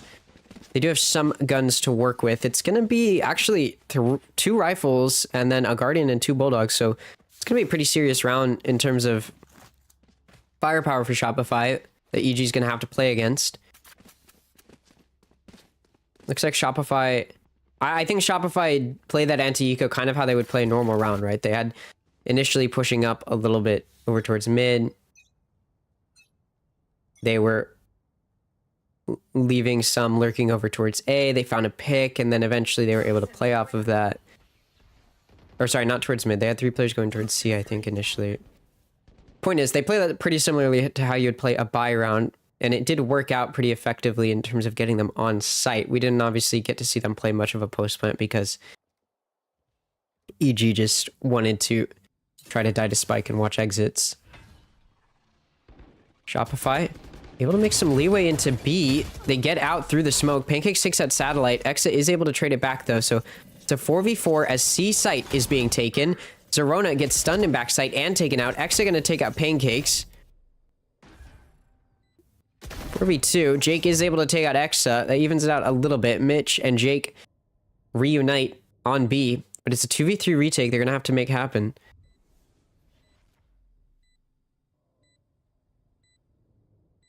Both players in C-Link getting ready to split up, it looks like. Maybe. No. They're worried about a flank from their spawn, so they're watching it intently. Now they're coming in from C-Link into CT. There's 2 players in backside they're going to have to clear out. Big whiffs from Xander. Could be punished, but they will not be. Nature is able to take out Mitch and Jake after Xander falls. And that means 3 rounds in a row now won by Shopify.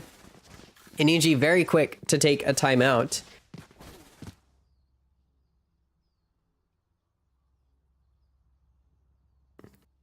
So, very quickly, Shopify, I think, doing a good job of playing around the map, working it very well. We saw both Viper and Killjoy pushing a B there, and although it was a 1-for-1, it did manage to create enough confusion to open up that C site. They're doing pretty much exactly what you want to do in terms of team play. We will see as the timeout comes to its conclusion how EG wants to switch it up. Again, part of running double controller is that you're playing to prevent the sites from being hit in the first place. You do not want that spike to get down in the first place. You don't want to have to retake. Double controller, it's much more difficult to retake than if you're running double initiator, double duelist. So part of the goal of running double controller is preventing that space from being taken in the first place onto the site.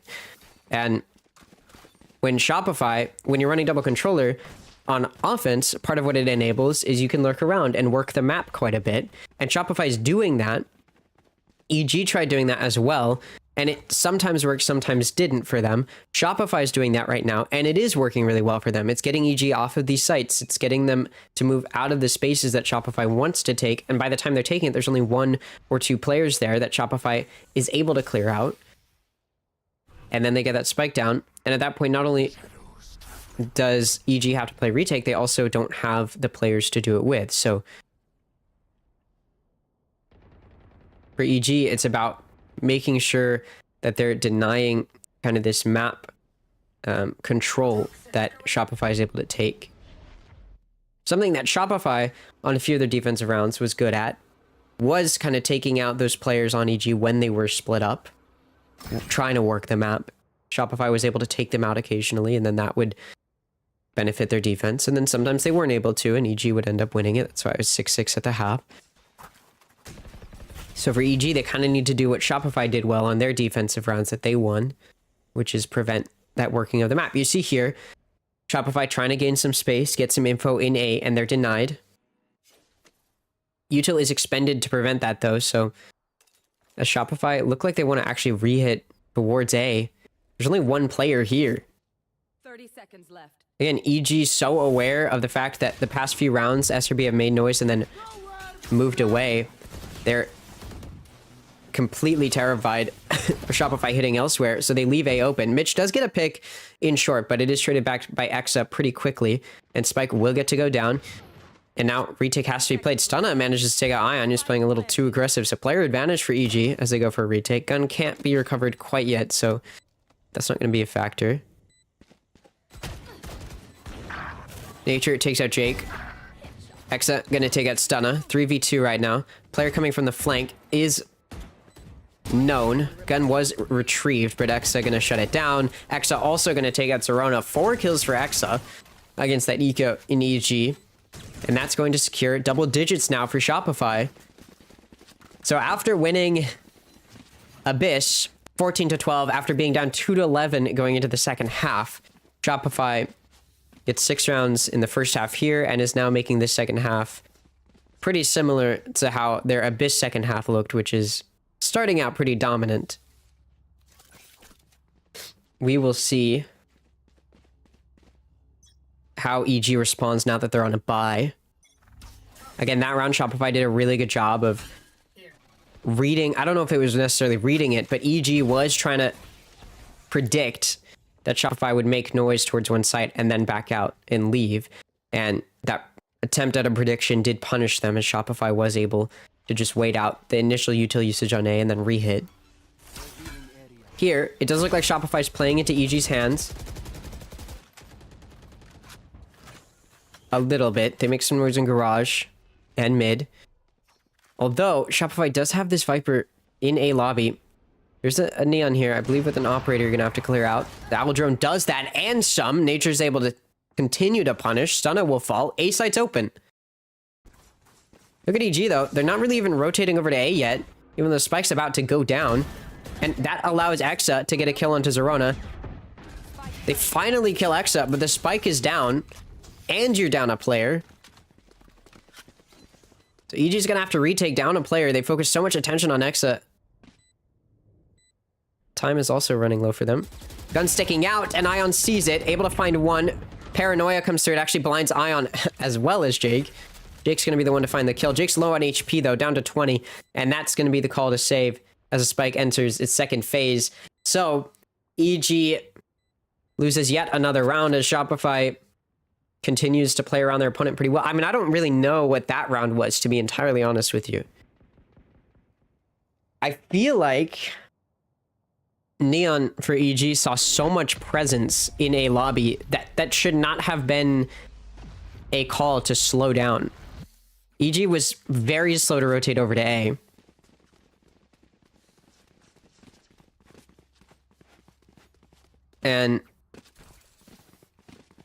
And that definitely made an impact. I mean, I'm pretty shocked to see this from EG. Again, this is a team with some veteran players on it.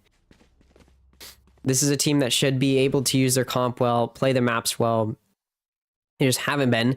I will say EG on an eco, positioned correctly, reading that these players might be near A, and they're going for a play, and it could be successful. Ion takes out Stunna. Zerona trades it back. Satellite and Xander each find one, though, and the attempt at a play pushing out of A very quickly goes wrong. Mitch down to 28 HP, checking down short. Satellite has had enough. Pancakes swings out. Good timing on the swing. Big whiffs from Exa. Doesn't matter. Hero play needed. Hero play not going to be found. And it's a match point, series point for Shopify to get themselves to playoff point. Whoever wins this series, given that both of these teams are up 2-1, will be 3-1, meaning that if they win one more series, whoever they face next, they can make playoffs. The other team will be 2-2, and will have to work towards a 3-win count once more. EG calls their second timeout now. They're going to have to win 6 rounds in a row. 3 ults for both teams. Both have a lockdown. Both have a From the Shadows. However, Shopify has an overdrive, which on offense definitely benefits them a little bit.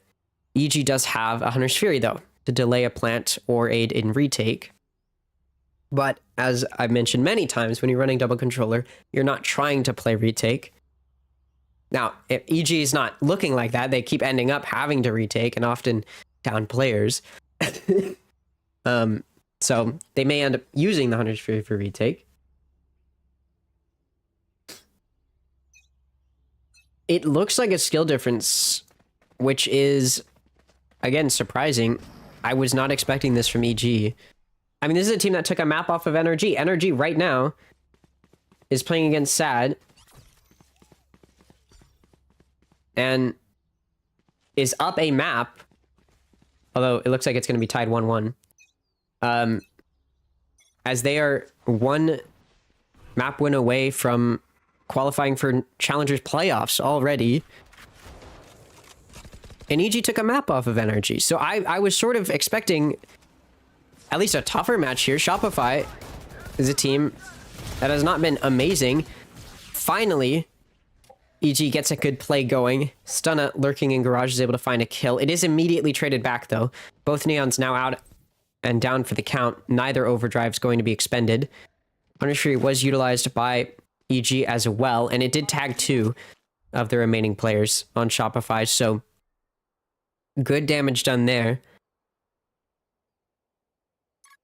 However, look at Satellite. A is open. There's a turret that's going to see them, but Spike will be able to go down before EG can get there, and then they're going to have to play retake. They do have a lockdown, and there's no Hunter's Fury for Shopify to counter with. They may be able to use Nanoswarm and Shock Darts to clear it out. I'm not entirely sure how much utility is left. Both teams use their lockdowns, actually. So Satellite's just going to sit in it and get detained, as is Exa. Omen did TP and then cancel to counter. None of the players that were detained by the lockdown are going to be taken out yet. Mitch and Pancakes each find 1. Satellite and Xander each find 1, though, to make it a 2v2. Now it's a 1v2. NAChallengers going to have to play post plant by himself. Spike's being held. You got to swing, and Zerona will take them out. So, off of the timeout, EG do win a round. They finally get a round in this half. And they do have 3 ults to work with. Both teams have Viper's Pit and Overdrive, but EG also have a From the Shadows off of Shopify using theirs to try to keep Omen in hell.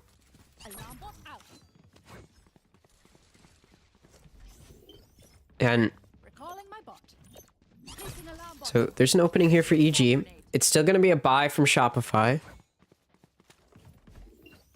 We will see if Shopify will be able to pull it off in terms of just shutting it down here. Viper's Pit's going to be used on C by EG, and that does prevent a C main hit. Sander making a bit of noise in C lobby. You can see quite a bit of defaulting from Shopify. Deploying drone. Mitch in C main, getting pushed back. I'm out of here. Oh, Team Paranoia does prevent too much pushing from Ion. Exa's Nanoswarm does take out Jake. Ion gonna expend the overdrive, but Stunna dashes around the corner with a Judge gonna find one. Ion finds one of their own before getting taken out. Stunna pulls out their own overdrive. Pancakes is able to find 2. Satellite in their Viper's Pit, able to take out Stunna. Zerona spotted by Nature, gonna get finished off by Satellite. Spike's still not down, but it is grabbable inside of this Viper's Pit as Pancakes has backed out of it. 30 seconds left. I have the spike. And Spike planted. Pancakes looking to take out the Spike planner. Nature swings with the shorty, and it's a 13-7 2-0 victory for Shopify Rebellion after being down 2-11 on Abyss. EG 2 rounds away from taking their map pick and map 1, or sorry, Shopify's map pick and map 1. Shopify comes back and wins 14-12 before then winning EG's map pick 13-7. A very dominant win for Shopify coming off of that Abyss win. And I mean, Nature 295, ACS 21-9. Satellite went 19-9. A very solid showing there. Go ahead and do a little post match. Where are they at? 13-11 for NRG. 13-11 for SAD. Okay. Interesting. So Shopify, as I mentioned, 21-9 for Nature, 295 ACS, 19-9 for Satellite. 2 through 4 CS, 15 and 12, 16 and 14. Across the board, a pretty good showing. Nature, of course, having a game as well. For EG, Pancakes was doing pretty decently, which, when we were looking at their previous matches on Haven, their one previous match on Haven, Pancakes was the factor for them in that win, but they won 16 to 14 on Haven previously. It was a much longer battle that they did win, but Mitch had like 30 something kills. He was the factor and was not quite that factor this time around. Still a pretty decent showing from both teams. EG, obviously, I mean, we have to talk about the Abyss. EG's up 10 to 2 and loses the map. You cannot be up 10 to 2, actually 11 to 2, and then lose the map. I just, that's kind of, at that point, Shopify was going to win the series. It was just a matter of, is it in 2 maps or 3? And it ended up being 2 maps. So Shopify gets the win there, and that's a really big bounce back win for them. It's a 2-0 win over EG, which, you know, coming into this seemed like they were going to be a pretty decent team. So despite losing to Sleepers, Shopify does manage to bounce back, wins the rest of their games, and we're gonna see them move forward in terms of challengers. They're now on playoff qualification point, so they are 1 series away from winning playoffs. 1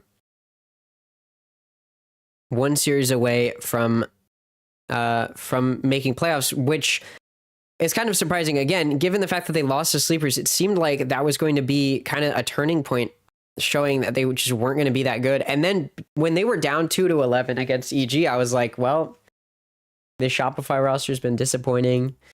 You know, blah blah blah. And then they won. So the next match is going to be Sleepers versus Alliance Guardians. I think the match that is that at least I care about. So let me change some stuff here. Here we go.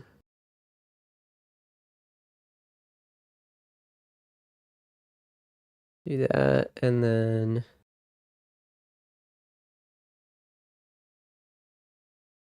do this.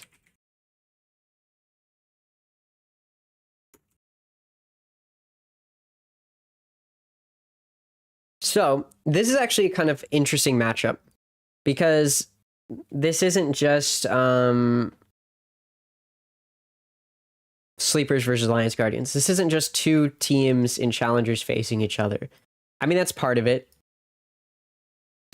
Hold on.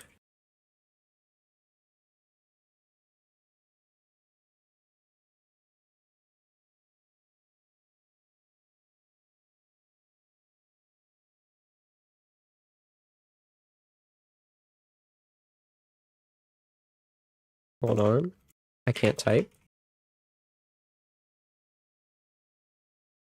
Okay, there we go.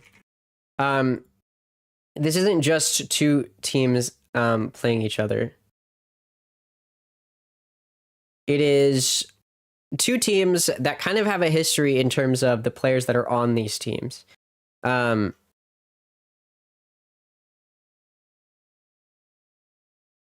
If we take a look here at Sleepers and Alliance Guardians, if we look at the players on these teams, Sleepers have Sorex, Salada, Duck, Leo, and Tanza.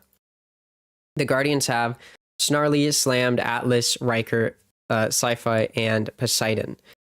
Sleepers, interestingly enough, both Sorex and Duck were on Alliance Guardians previously. And not just previously, they were on Alliance Guardians when they qualified for Challengers. So both Sorex and Duck are here because they were on Alliance Guardians and were able to show themselves. Alliance Guardians, meanwhile, Riker and Slammed, and I believe Poseidon as well, I could be wrong, are from that original roster that made it to Challengers. But I mean, this is going to be really interesting matchups. Both of these teams know each other very well. The players know each other very well. I do think that these teams are kind of equally matched. I mean, okay, look, I love both of these teams. And normally when I'm watching either of these teams, I'm obviously going to be very biased in their favor. But here, I don't necessarily have a preference. So I'm just going to be honest. I do think Sleepers are just a little bit better than Guardians. I just based on previous history between these two teams, I think Sleepers are just a little bit better. Not between these two teams, but that these two teams have had separately. I think Sleepers are just a little bit better. Sleepers are coming off of winning Fun Hover Back to Basics 13. They beat Shopify Rebellion, who we just saw, beat EG Academy. They beat Core to start off, which was, I think, a big wake-up call for everyone, and then also beat Shopify right after, and that was a big match for them. They did lose to SAD, which I don't think is too surprising given the caliber of SAD, but they did make it a 3-map series, and the map that they did win was 13-7 in their favor. They did get kind of quieted down on Haven, but Split was very dominant in the first half. They destroyed SAD on their attacking half of Split. It was very surprising to see. And so they're coming off of what was a pretty decently strong showing against SAD. Meanwhile, the Guardians have kind of had to battle back from being down. They started off 0-1 after losing to Energy Academy. I think this was just a rough first matchup for them. I think they got unlucky in that regard. They're being pitted up against Energy Academy, who is, one of the top 2, maybe top 3 teams in Challengers right now, and they have to start off against Energy Academy. It's unfortunate. They didn't look great. I will say they also just didn't look like they normally do in general. It wasn't just that they didn't look good because they were facing a better team. They also just didn't look great. They didn't look like themselves. And it does seem since then they've started to look a little bit more like themselves. They beat Pigeons 13-8, 13-11, and then most recently they did lose the first map, but then they went for the reverse sweep and beat Rose 2-1. So for both of these teams, I think this is kind of a match for Sleepers. For Sleepers, they've got a lot of good reputation behind them right now. After beating Shopify Rebellion, they got a lot of eyes on them. It was on the mainstream. A lot of pro players outside of this were talking about them. The community was talking about them. They've got a lot of eyes on them right now. So for Sleepers, losing to SAD was not unexpected, but also could have, if they beat SAD, that would have kind of been the moment where it's like, okay, Sleepers is the team right now. They didn't. It's SAD. SAD's pretty good. They're potentially about to, qualify for playoffs already. Very, very good team. Sleepers doesn't have to be too sad about that loss, especially given how dominant their 1-map win was. But now it's kind of like, okay, you're facing Alliance Guardians. As good as the Guardians are, this is a match that Sleepers should win. Like, just hands down, this is a match that Sleepers should win if they're as good as I think a lot of people think they are, including myself. This is a match that Sleepers should win. For the Guardians, beating Sleepers here would be a huge win in terms of bouncing back and proving themselves, right? Again, they lost Energy Academy off rip. It's their first match in Challengers. That's rough, right? It's a rough matchup. It's not a matchup you want to have as your first match in Challengers, to have to go up against probably one of the best teams in Challengers. It's rough to go up against Energy Academy. So to now be able to bounce back, get a 2-0 against Pigeons, 2-1 against Rose, now's their chance. If they beat Sleepers here, they're kind of making a statement, because Sleepers is a team that a lot of people have their eyes on. Sleepers, a lot of people, when they were on the mainstream previously, when they played Shopify, when they beat Shopify, a lot of people got their first look at Sleepers. A lot of people were comparing them to Rankers, who, if you don't know, became Envy and qualified for Tier 1, right? Like, that's a team that people were comparing Sleepers to. And part of the reason they compare Sleepers to them is because this is not a normal team, right? Look at this team comp, right? You're seeing ISO twice. You pretty much never see ISO. You're seeing Clove 3 times. Salada only plays Clove and makes it work. Like, if we look at all maps, right, here Salada has the most kills for Sleepers, is 56 and 63. In fact, is tied for the most in the server across all maps against SAD Esports. and they go 56 and 63. Obviously, KD's negative, but they get the most kills, tied for most kills. And that's on Clove, right? You kind of need to be aggressive. You kind of need to be playing aggressive when you are on Clove, right? Because they're kind of this this duelist controller hybrid. So if you're not playing aggressive, you're probably not doing it right. And Salada knows that, is playing aggressive with Clove, is able to make Clove work. We see them go for these very aggressive compositions that lend their hand to all being able to play together, stay grouped up, swing off of each other, trade each other off. It's something that on Split, they did a really good job of against SAD. On Haven and Corrode, it wasn't as good. Obviously, they took map 1 to OT. It's going to be really interesting to see map picks. I don't think we have those yet, but when those do come in, that's going to be interesting for me, because Sleepers, I think, have a few maps that they've looked strong on in the past, right? They looked pretty decent on Corrode. They took it to OT against SAD. They look really good on Split. Didn't look so great on Haven. For the side of Guardians, they've looked decent on Haven, right? They've played it a decent amount of times. They like playing on Haven. They pick it a lot. So you do have to wonder if that's the direction that they're going to take it, is trying to go to Haven. And if they do, I think that they're going to look pretty decently strong. And that's when we're going to kind of see them have a decent chance. Give me a second.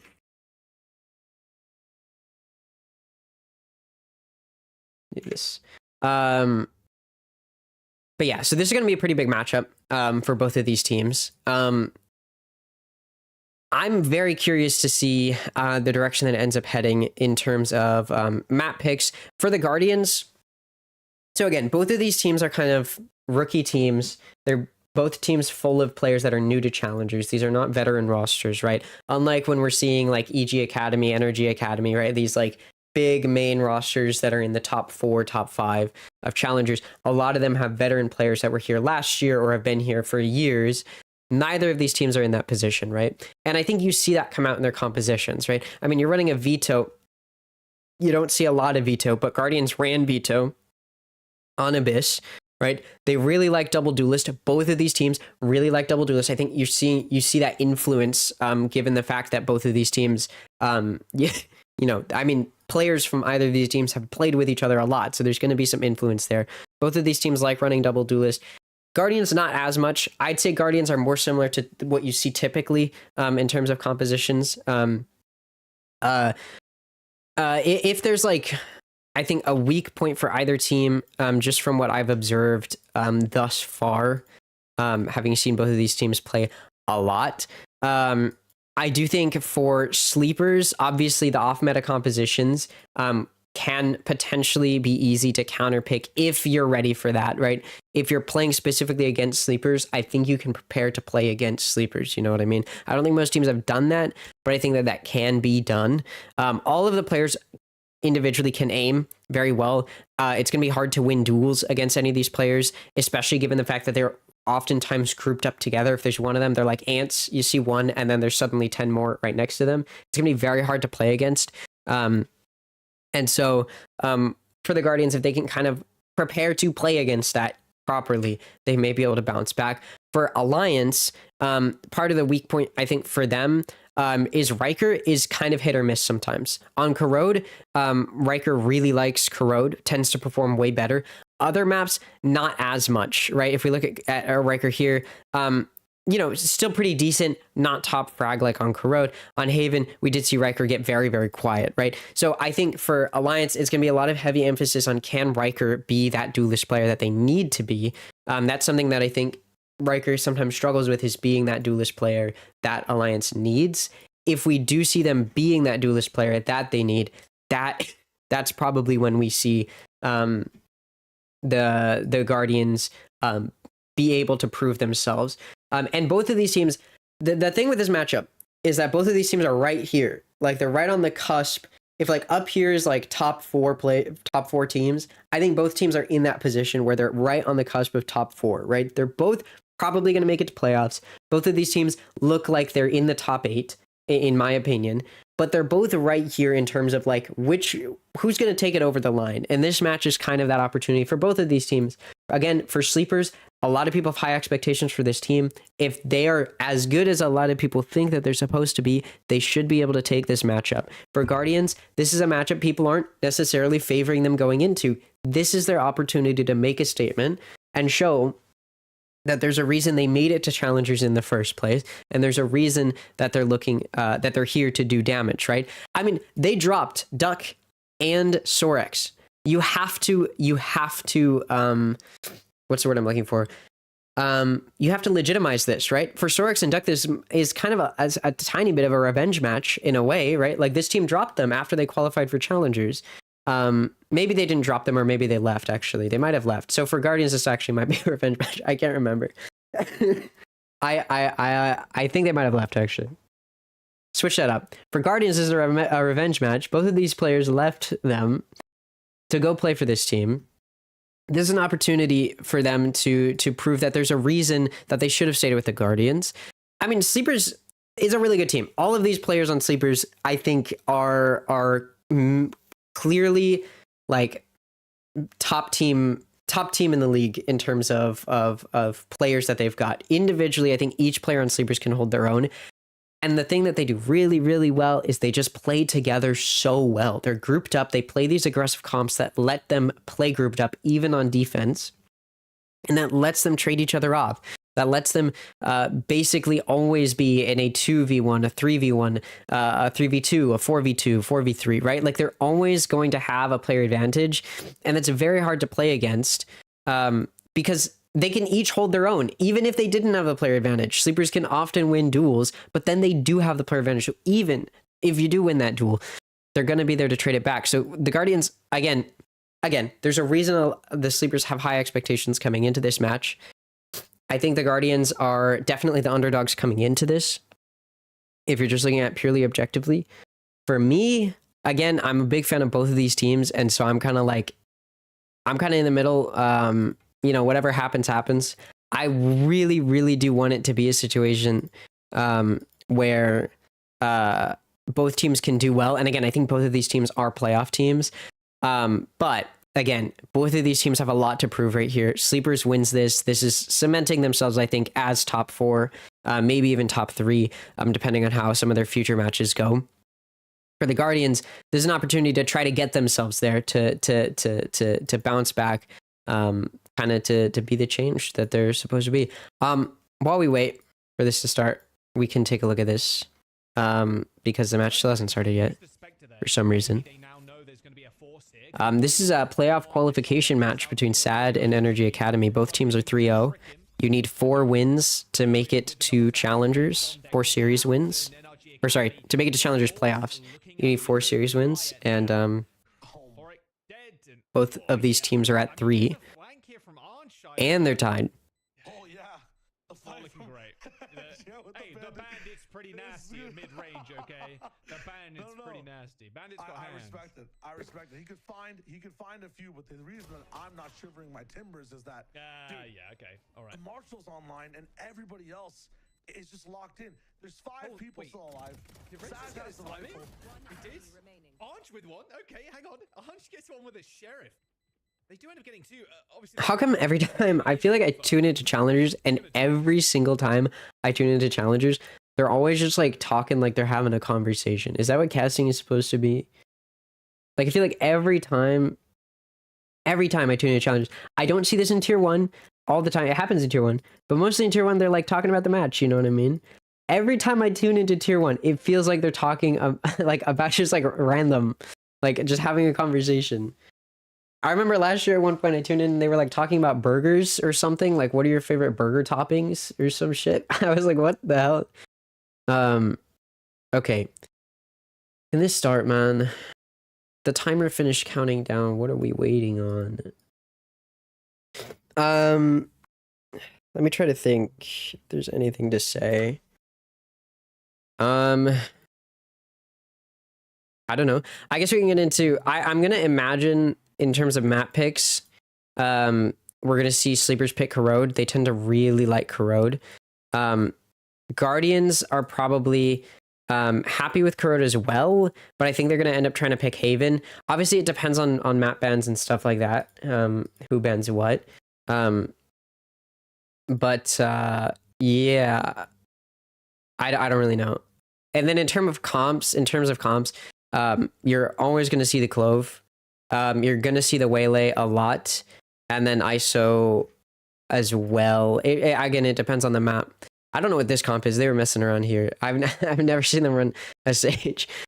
They're treating it like a scrim, I guess. Trying out a comp. Dude. There was a timer right here, and now it's gone. Is this what it feels like? Like when I run production for Project Alliance and we end up taking 30 minutes in between games, is this what it feels like? Maybe I've learned a lesson today.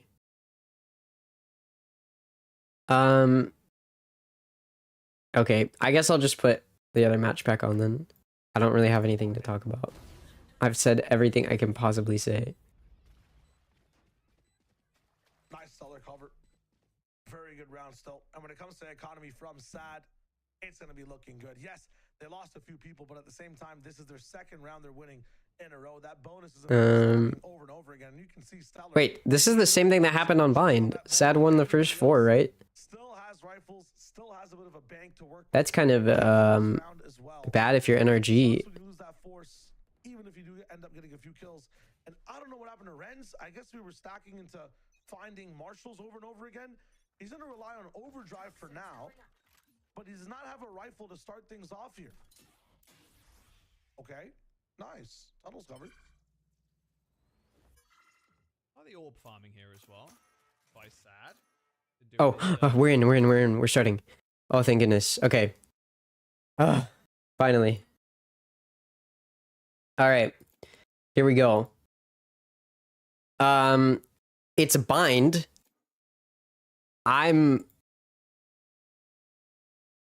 What? This is like kind of the opposite. They haven't put the map picks in VLR yet, so I don't know why it's bind or who picked bind. From sleepers though, Waylay, Yoru, not surprised.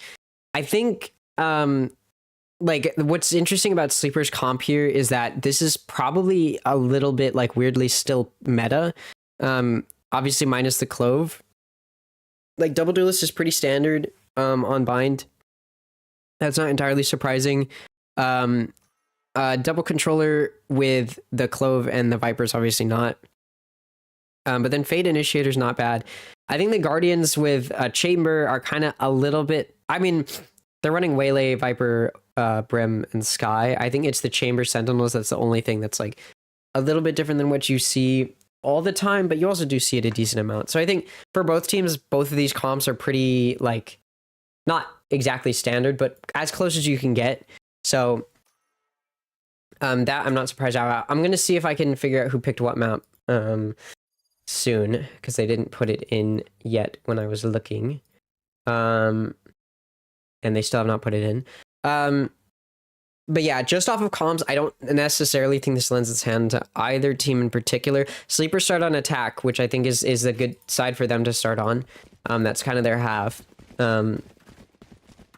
So you do got to be a little bit worried about that if you are the Guardians. They still have not put the map picks in VLR. God, what is VLR even good for? Why do we use this site? Can somebody make a different one that's better?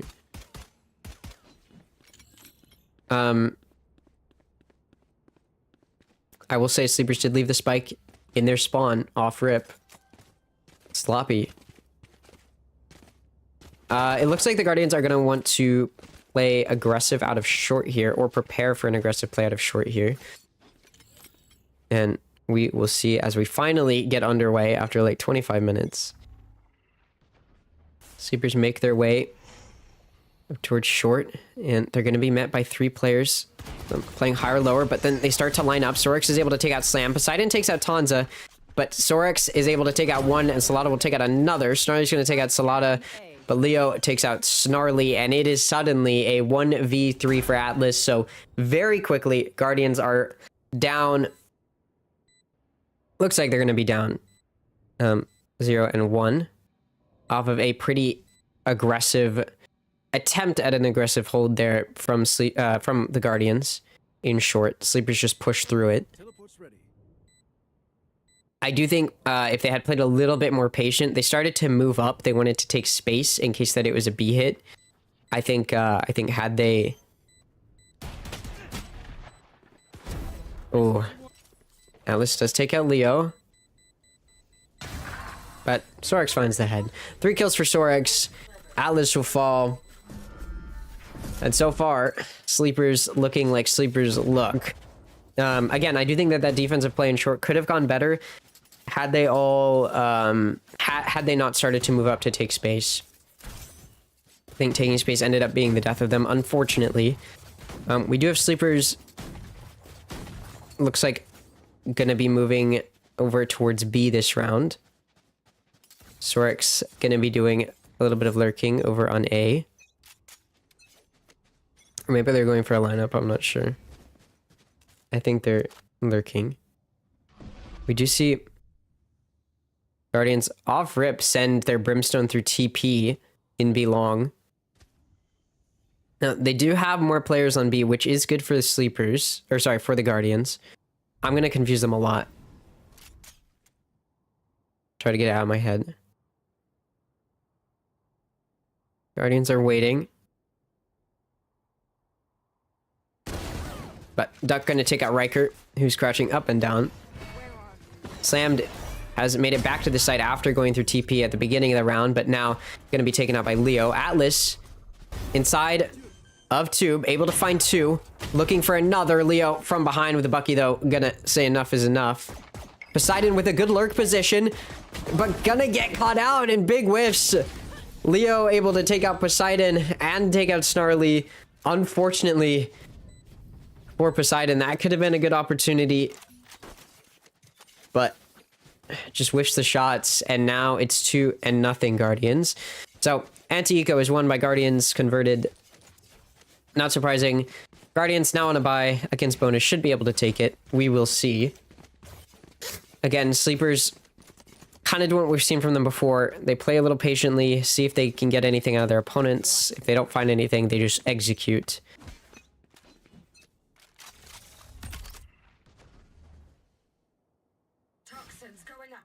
Looks like Guardians want to play for Ultorb and Showers.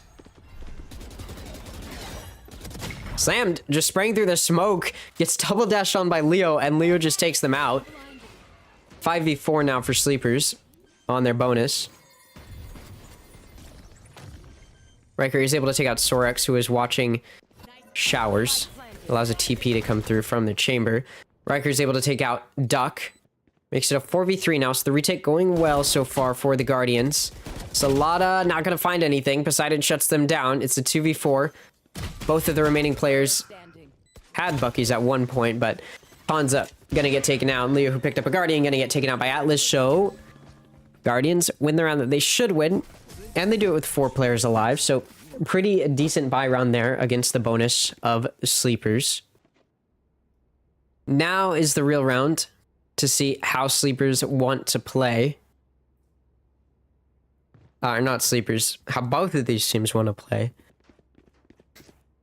Sorry, it's very confusing for me, because normally in my head, I'm rooting for one of these teams, and then, because they're playing each other, I can't do that. I think Sleepers had a good game plan there. Again, playing close, playing together, pushing out short. It allowed them to get that spike down. I do think part of it was gun differential, though. We'll see if that makes... Who matters now. Judge on Slammed is good for 1. Snarly sprays through the smoke here and Showers and gets another. Slammed sprays through, tracing the bullets, able to take out Salada. Smoke gonna cover Duck and allow him to get 1 before getting taken out by Riker. It's just Sorex now. Another former Guardians player takes out Riker.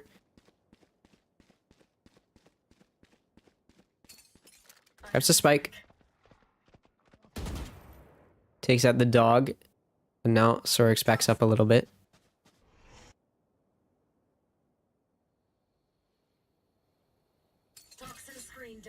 Poseidon is all the way in attacker spawn.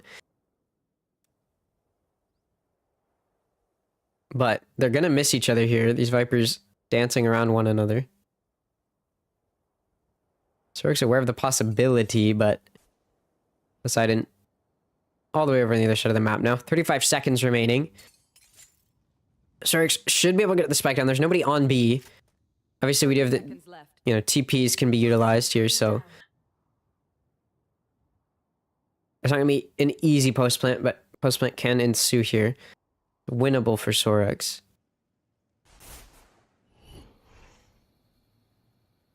Spend a lot of time clearing space.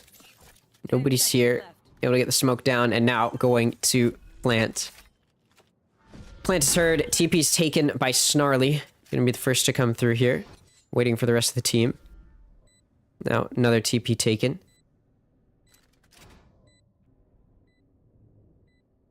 Sorik's gonna play from CT here. Not planted for them. Oh, look at how aware, though. And ready. Enough damage done by Poseidon with the gun for the snakebite to finish them off. And that does mean that sleepers are, or sorry, Guardians are able to tie it up. I'm telling you, my mind is booked here. Guardians are able to tie it up, make it 2-2. That round did not look too bad from them. Sleepers obviously tried to go for a grouped up play in showers, but the Guardians were able to take advantage of the choke point, forcing Sleepers to push through that smoke, and it did not go their way. So, eco round for Sleepers now, as the Guardians bounce back after losing pistol. See if we have map picks yet. Give me one moment. We do not. Thanks, VLR. Love you.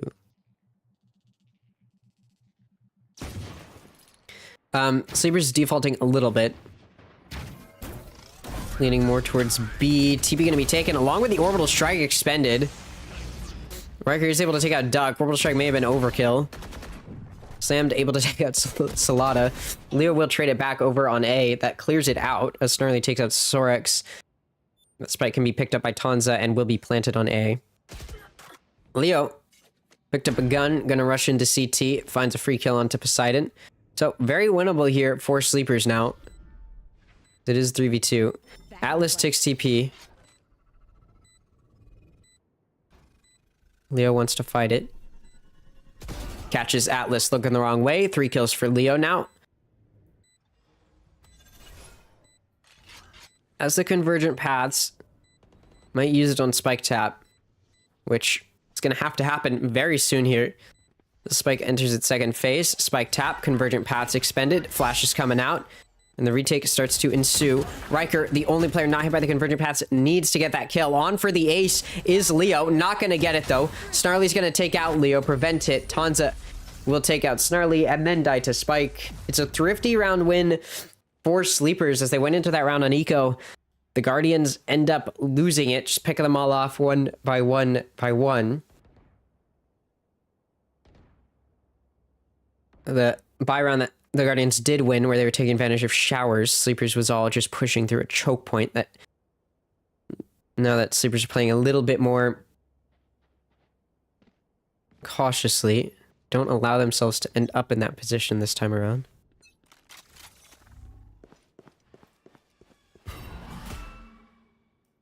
Haunt destroyed in showers. Sleepers getting a little bit of info. Defaulting here. Bonza has picked up that operator. Guardians also have an operator, though, on their chamber. 4 ults for the Guardians. Convergent Paths, Viper's Pit, Seekers, and Tour de Force. Although, don't need to use the Tour de Force, they have a real up.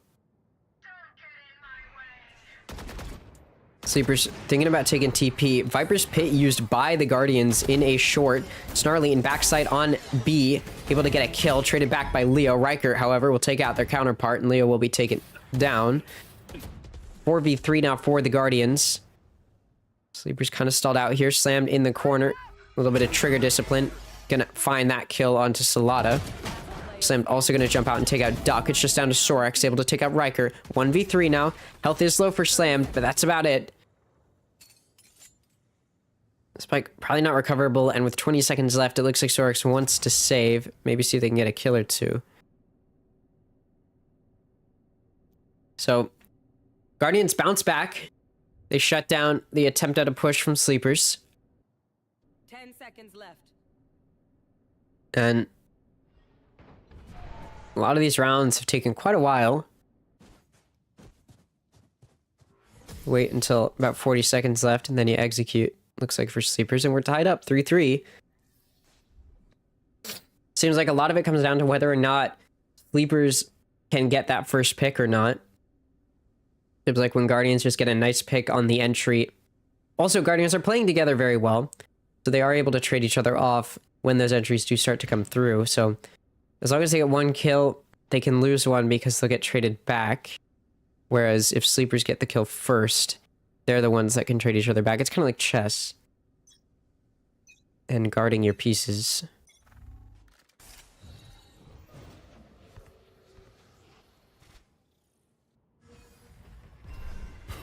Sleepers pushing in from short here. Just all of them gonna rush in. Leo with a shorty able to take out Slammed. Spike down A. Alice does utilize the operator to take out Duck. Looking for more is Riker with an outlaw who's gonna take out Tanza. Salada does shut Riker down though. 3v3 and the Viper's Pit has been expended by the Sleepers.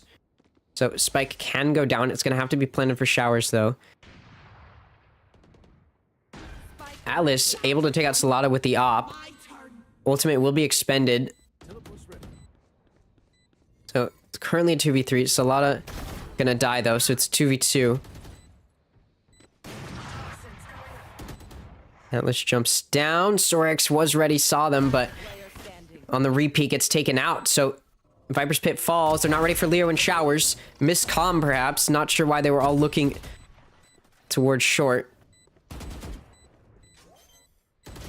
Ooh, Atlas is able to win the 1v1 with Leo. 4 kills for Atlas. And that secures the Guardians their 4th round and the lead for now. As map 1 so far has been, I think, kind of everything I could have wanted. It's very back and forth. We do have the map picks.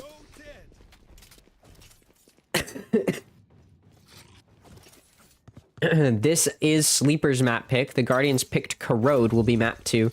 And Split is the decider if we get there, which between these two teams we might. Here, bonne chance, mes amis. So for Sleepers, they do want to win this map, given that it's theirs. Dimensional Drift expended by Sleepers. Convergent Paths as well.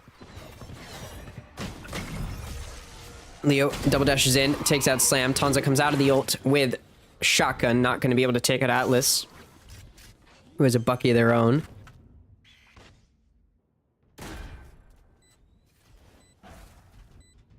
Atlas passed off their gun for the previous round, as they had the Tour de Force this round. They are utilizing. Whiffs the shot and allows Salada to take out Poseidon, though. Ooh, Riker's back is turned. Sorex sees them. Snarly's able to take out Salada in the meantime. Leo's going to take out Riker. 3v2 for Sleepers right now. Now 2v2. The Tour de Force is good for 1. Player in showers. Player coming from short. Can't you be aware enough? It doesn't matter. Leo's just going to take out the final 2 players. 4 kills for Leo. And another round 1 by Sleepers. As we go back and forth and back again. 2 rounds for Sleepers to start it off, and then 2 for Guardians, then 1 for Sleepers, then 2 for Guardians, then 1 for Sleepers. So we go back and forth. These 2 teams do seem to be playing pretty similar. Leo has 18 kills. We are 8 rounds in. Leo has 18 kills. That is more than 2 kills per round on average this entire game so far. That is unbelievable. If you've seen Sleepers play, I don't think you'd be too surprised by that, but I mean, it's 18 kills. We do have Sleepers playing calmly, expecting perhaps a push into them, which is not happening.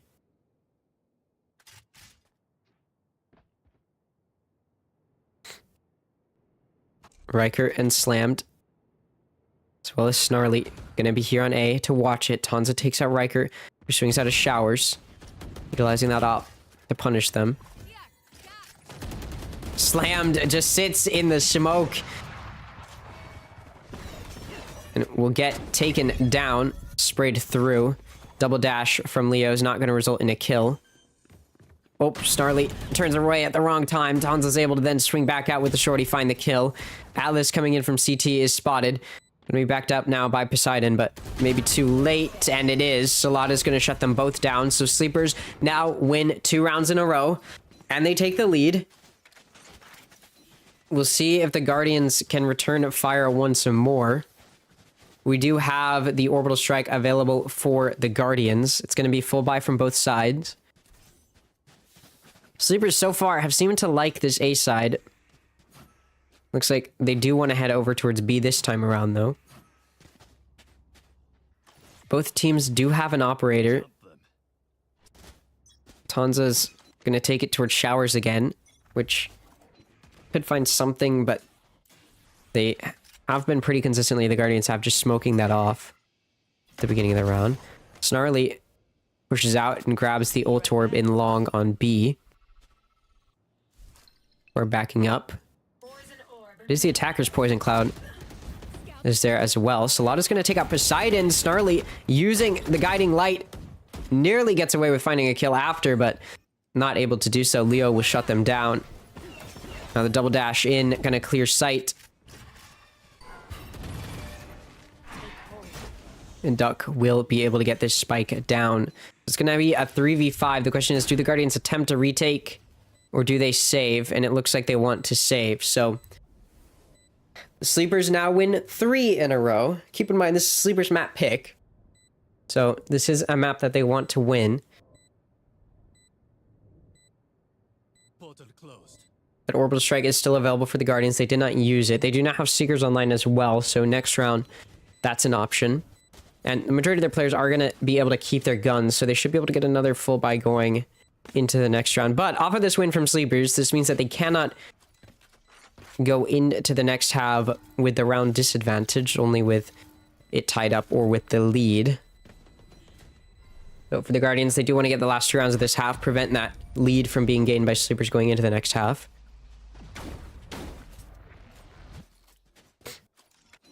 And we'll see how the Guardians want to play this. They actually want to take a timeout to figure out how they want to play it.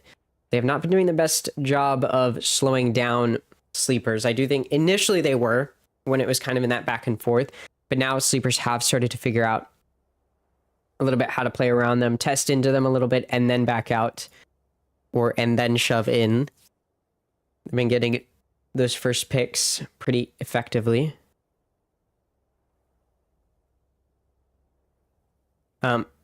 Question is going to be, how do the Guardians respond? Again, they've got those Seekers, they've got that Orbital Strike. I do think that they can... They've been playing a pretty decent defense. I do like, smoking off showers initially. It kind of slows them down, slowing down Sleepers a little bit, denying some of that info. I don't think that's horrible. I think the Guardians can get a better idea of where Sleepers are initially. So in terms of just info gathering a little bit better. The Sleepers have kind of just been, at the beginning of rounds, figuring out how they want to. Sleepers are going to progress, it looks like, towards a short, at least initially. That spike is down. So will have to be picked up. Once again, Guardians smoke off showers. Push up. They can get the ult orb. Looks like they just want to watch it for now. And that Orbital Strike's still up. So they can prevent this plant from going down for a little bit. They have some stall util to work with.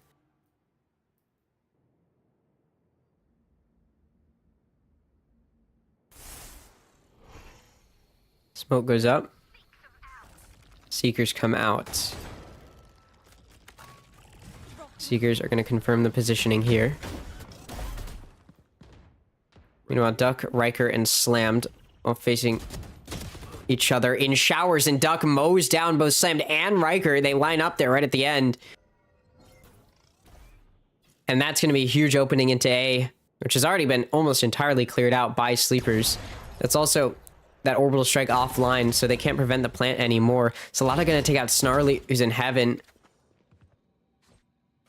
And now it's a 2v5. Our Guardians, it might be worth saving for next round. Don't have a lot of money to work with. Tons is going to take out Atlas. And now it's just Poseidon.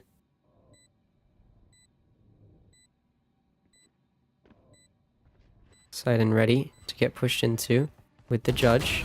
Gets the first, gets the second, and decides to get out of there.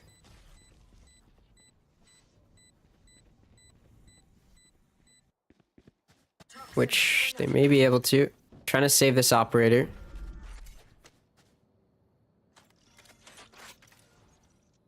So the ult is 3 points away. Not sure how easy it'll be to get when you're on defense here. But Viper's Pit could come up. Last round before the Sleepers now have the lead going to the next half. They could make it 8-4.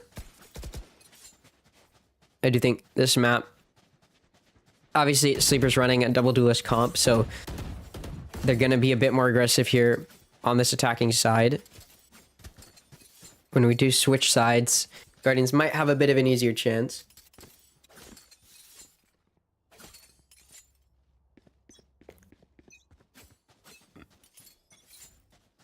But it looked like it was going to be a back and forth, and then it just hasn't really been.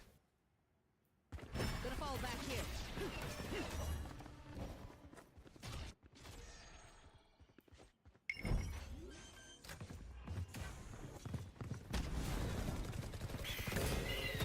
Spike is threatened. Salada's able to find two. Slam does find one. Orbital Strike comes out. Atlas manages to take out Salada, who's trying to run around it. Salada wants to take the fight with Slammed and wins it, so they'll stay alive. Not dead yet.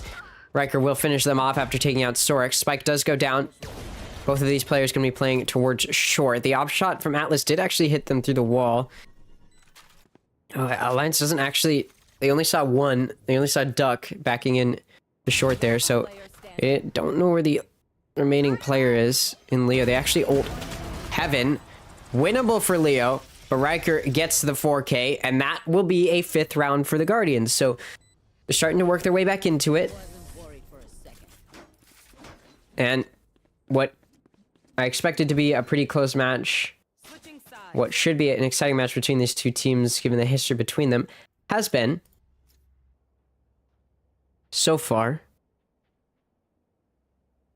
Leo is at 20 kills after 12 rounds. But it is important to note, Leo is at 18 after 8. So the past 4 rounds, they've only gotten 2 kills. Oh, we had to disconnect. So there's going to be a tech pause. As we do switch sides, obviously, I'm going to look really quickly. What is this? At some previous matchups on Bind for these teams. Sleepers beat Evictix, Challengers team, on Bind, 13-7. In Funhour Back to Basics, 13, which they did win that tournament. They also beat Shopify Rebellion on Bind, 13-7 in map 3 of their series in Challengers. So we've seen them look good on Bind before.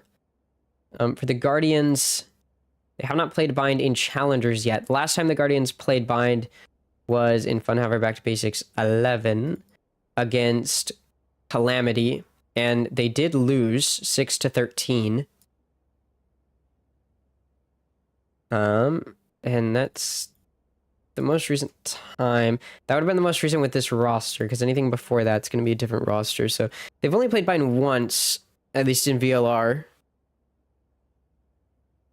And it was a loss. But that was a different team comp. They were running double initiator with Tejo and Sky. Instead of having a chamber. So for the Guardians, I do think that this composition that they're running is definitely better than what they were doing before. As we switch to offense, again, Sleepers running double duelist, their attacking half was going to be better. They're also running with a Clove. Sleepers in general are an attack-sided team.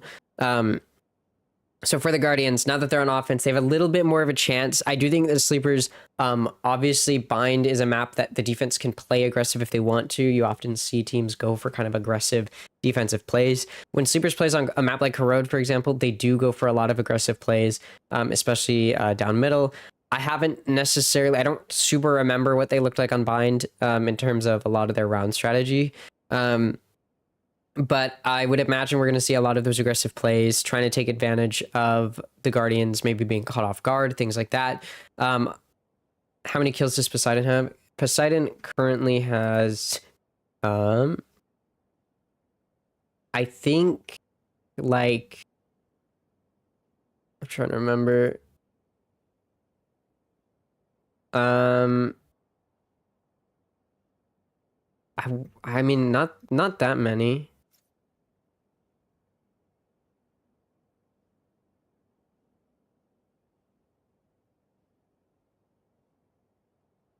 Poseidon like has a little bit more than 6, I think. Thank you for the follow, for lulz. Like I think it's like 8, maybe. I could be wrong about that. Players reconnected. That's good. Now we're gonna see how Sleepers does approach this defense. Again, I'm gonna expect them to play aggressive. That's how they typically play. Although here they are playing pretty far back, it looks like. The Guardians are going to be pushing over towards A. So, on this pistol round at least, it doesn't look like the Sleepers want to play too aggressive. They're all pushing out of these main entrances. They do immediately see this presence. Oh my god. Tanza just spraying through showers does so much damage and gets a kill onto Slammed. Spraying through that smoke. And that does put the Sleepers up a player. Tanza was able to TP out as well.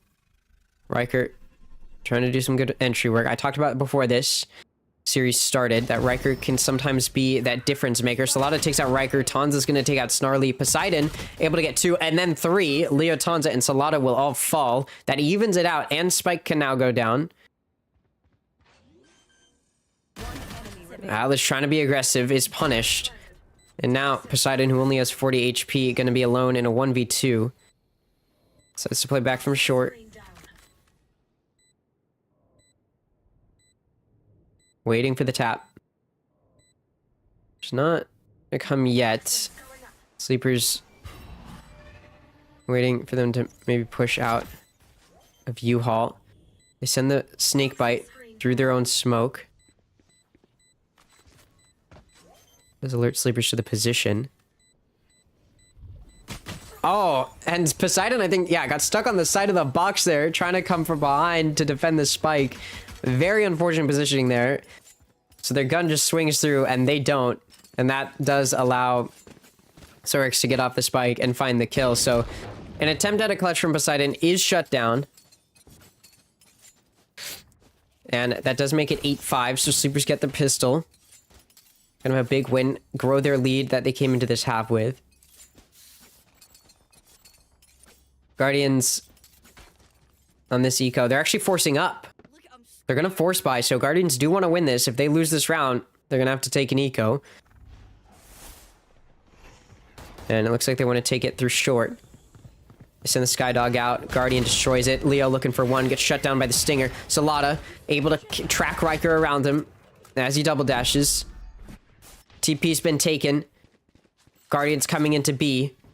Zorak's going to be here with a Guardian to try and defend. Haunt does spot 2. All 4 players for Sleepers are in back sight. It's a 4v4. Or in CT. It's a 4v4. Spike will go down. 3 players now moving over towards elbow for Sleepers.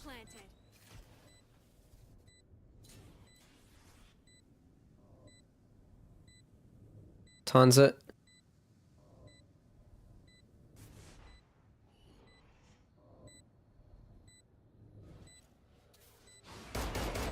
Tanza with the outlaw. Searching, hunting. Poseidon, though, gonna take out Salada. Atlas with the Sheriff gonna take out Duck. And the outlaw whiffs both shots. Still Tanza's able to take out Atlas. Poseidon, though, will trade it back. So the force buy from the Guardians is good, and some guns can be recovered. Anyone have funds to spare? So force buy was the correct choice for the Guardians. They are able to make it work. They catch sleepers off guard. Although the Sheriff on Atlas did do a bunch of damage, so it wasn't even necessarily the force buy weapon that made the difference there. So for the Guardians, attempting to bounce back here, get some rounds on their side. They're going to default a little bit. Get some information on where their opponents are first, and then play off of that. Spike's very far back in their spawn. They realize that now. Then the Brimstone to go grab it. Leo going to push into Poseidon with the Sheriff, and Poseidon's ready on the angle. Leo kind of asleep at the wheel, I think, a little bit. Not quite looking at where they needed to be. Crosshair not in the right spot. So Guardians find themselves with a player advantage. Riker pushing up a little bit into short. Does look like A is the final destination for the Guardians. Chamber and Atlas pushing up a little bit into B. Make some noise, get some vision. Able to sneak past a player watching elbow. Gonna turn the side of their head right into the vision of Duck. But Duck does still fall regardless. A lot of will trade it back, and now Spike does get to go down. Player advantage still. So Sleepers are going to have to retake in a 3v4. No ults online yet, and of course weaker weaponry for the Sleepers, who have to eco off of forcing a buy in the previous round and losing.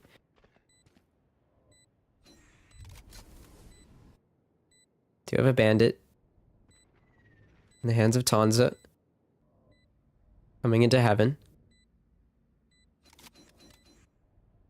And it looks like they're just going to watch exits now. So Guardians lose pistol, but then they force up, win that round, and then win the round after that to get a 7th round. Keep in mind, this is Sleepers map pick, so this is a map Sleepers are intending on trying to win.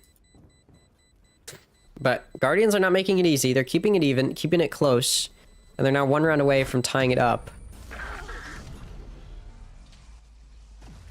So we'll see now that it's going to be a buy from both sides, how it is played by Guardians. Actually, it looks like Sleepers are going to bonus a little bit. Maybe Snarly's just going to stay with the Spectre.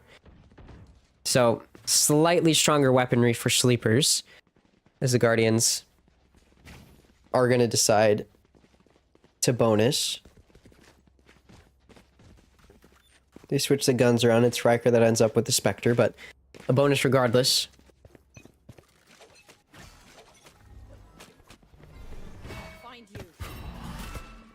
Hunt comes out of showers. It's destroyed. 4 Guardians players here. Hinder comes out. Does a good job of catching Tanza. So Tanza TP's out of there.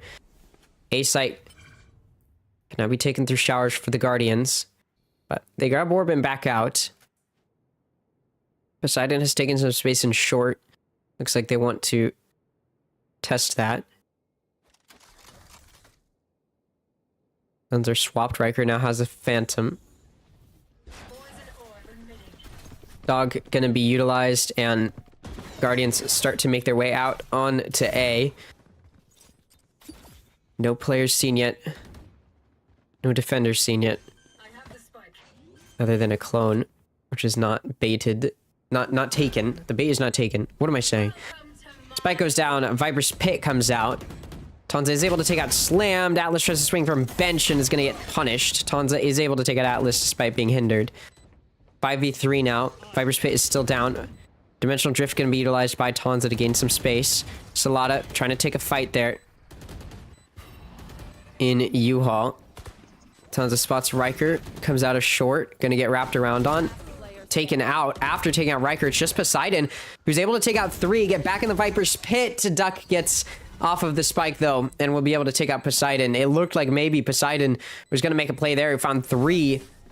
The rest of their team found none, though, and Sleepers will take their 9th round of their map pick. So, marching closer and closer towards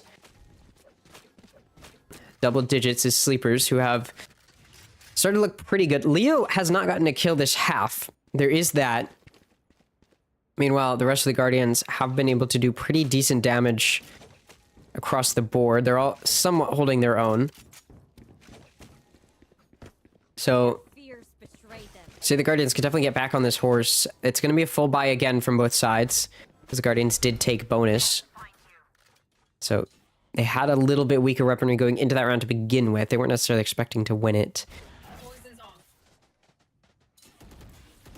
Leo spotted, holding B long.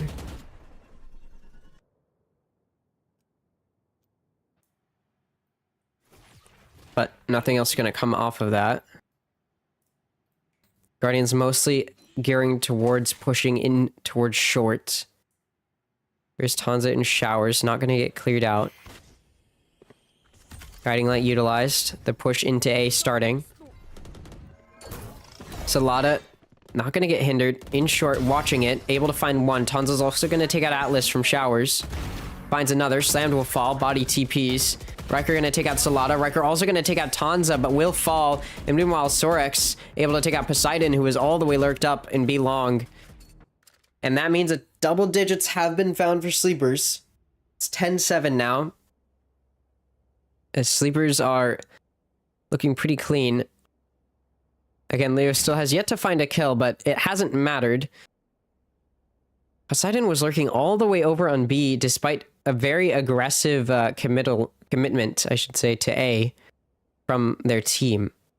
You kind of have to wonder, like, how late of a lurk are we waiting for? But Guardians do take eco here. Twitter Force used by Atlas. Looking to do some damage. Tanza's inserting themselves on the left side of B long. So a fight may ensue there. Meanwhile, the rest of the Guardians have pushed out of Hookah. Leo and Duck each find one, though. Leo also going to find another. Tanza will take out Atlas over in Fountain, and then Leo will get their third kill in the round to take out Poseidon. They finally get some kills in this half, and it's to make it a flawless round and get the Sleepers to an 11th round win. Guardians are now going to take their final timeout, figure out how they would like to approach the rest of this game, as Sleepers do seem to have figured them out a little bit. Sleepers have been doing a good job of poking and prodding, and Guardians just aren't winning some of those initial engagements that they have been previously. And previous round was an eco, so you're not necessarily expecting them to win it. But there was a tour de force in use. Basically, an operator could have at least gotten a kill. The fact that it got none, I think, is a bit worrying if you are the Guardians there. So, as this timeout's called, some conversations will be had. Orbital Strike and Convergent Paths are available for the Alliance Guardians. So, that's two pretty powerful ults that could help in a site take. There's also a Nightfall and Not Dead Yet on the side of Sleepers. And Salada, when he has that ult, is not afraid to be aggressive with it. He will gladly run in to try to find some kills and be happy to die and then revive himself. He's very aggressive on Clove. He only plays Clove. So it's not super surprising that Sleepers decide to go for an aggro play here out of short again, given that Salada can play aggressive with his ult. It's going to be Poseidon to see it. Salada swings out, is going to die. Does not use the Not Dead Yet, so it's going to be a 5v3 here. Riker tries to double dash out and get a kill. Doesn't matter. Orbital Strike will finish off Duck regardless. Meanwhile, Sorex is able to take out Atlas, who is pushing up B long. So it's a little closer than it could have been, but regardless, Sleepers are down a player, and the Guardians should be able to take a site. Just depends on which one do they want. Leo's over on A. Sorex on B. The former Guardian gonna have to be the first to note the players here. Tries to take out one after spotting them in Garden. Tries to take out another. Gonna take out Snarly. Gonna take out Poseidon. It's just slammed. Sorex does not win that fight, so now it's just slammed in a 1v1 against Leo. TP taken, but Leo able to retract. Reels themselves back. Slammed running around. You may have heard it. 30 seconds left. And Leo thinks that Slammed is going to rotate, and it's a good read. Slammed is going to rotate. With 20 seconds, Slammed has to hurry. Good read from Leo, and this is probably not going to go Slammed's way. is waiting for the peek from Hookah, and it comes, and Slam's not able to react in time. So Sleeper's able to get to map point here. Match point. As a beautiful read from Leo does allow them to get ahead there. It's going to be forced by from the Guardians. This attacking side just has not been theirs. Only gotten 2 rounds. Nightfall, Convergent Paths, and Not Dead Yet. All available for Sleepers. Only a Convergent Paths for the Guardians, who did expend that Orbital Strike. Get a kill over on B. But we're unable to commit after that play from Sorex. Defaulting is the Guardians. Slam able to take out Tons, so just going to spray through the smoke, and it's effective. Leo wants to make sure nobody's in this smoke. Decides to reel themselves out. And Leo is able to find a kill before pulling themselves back.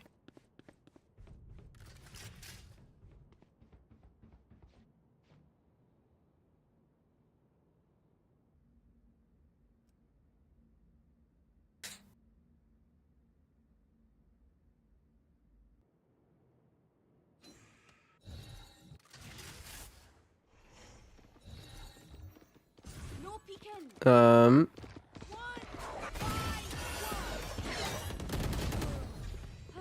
Atlas takes out Leo and Salada. Salada does take out Riker. Pulls out the Not Dead Yet and will get taken out by Atlas. So 3 kills for Atlas. 2 of them on the same person. Spike gets to go down on A. Duck is in U-Haul with an Odin. Planted. Duck able to take out Atlas. Nightfall will come out. Tags 1 player. It's going to be Snarly. Enemy remaining. Duck also going to take out Poseidon with the Odin. It's now a 1v2 for Snarly. Was a 3v2. Enemy remaining. And Snarly will take out Sorex, but will fall to Duck. So Duck, with 3 kills, turns a 3v2 No button. Save into Defender. a 1v nobody. And it's a 13-7 map win for Sleepers as they take their map pick. And so far, a map that I said Sleepers should be able, or a match series that I said Sleepers should be able to take coming into this. They come out swinging as they do take their first map, which again is their map pick. So again, as I mentioned earlier, for Sleepers, this series is big for them because a lot of expectations for them. This is a series that they should be able to win if they can live up to the expectations people have for them. Whose map pick was that? Please give thumbs up if Guardians, thumbs down if Sleepers. Thumbs down. I don't know. That's weird. Okay.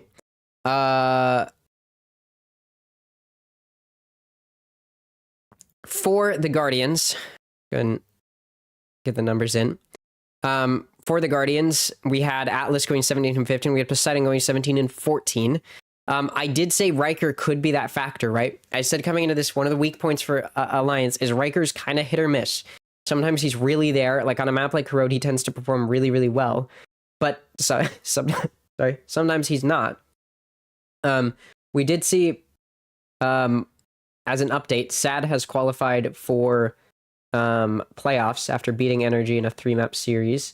But anyways, we did see Riker not quite able to perform, I think, to his expectations and probably the expectations of the team. And again, when I said that Riker's kind of that hit or miss factor, not seeing that is going to be punishing. Now we're going into Corrode. I did say Riker likes Corrode. Riker does tend to perform pretty well on Corrode. So this could be a good bounce back map for Sleepers. If we look, or sorry, for Guardians, if we look at Sleepers, Leo went 25 and 13.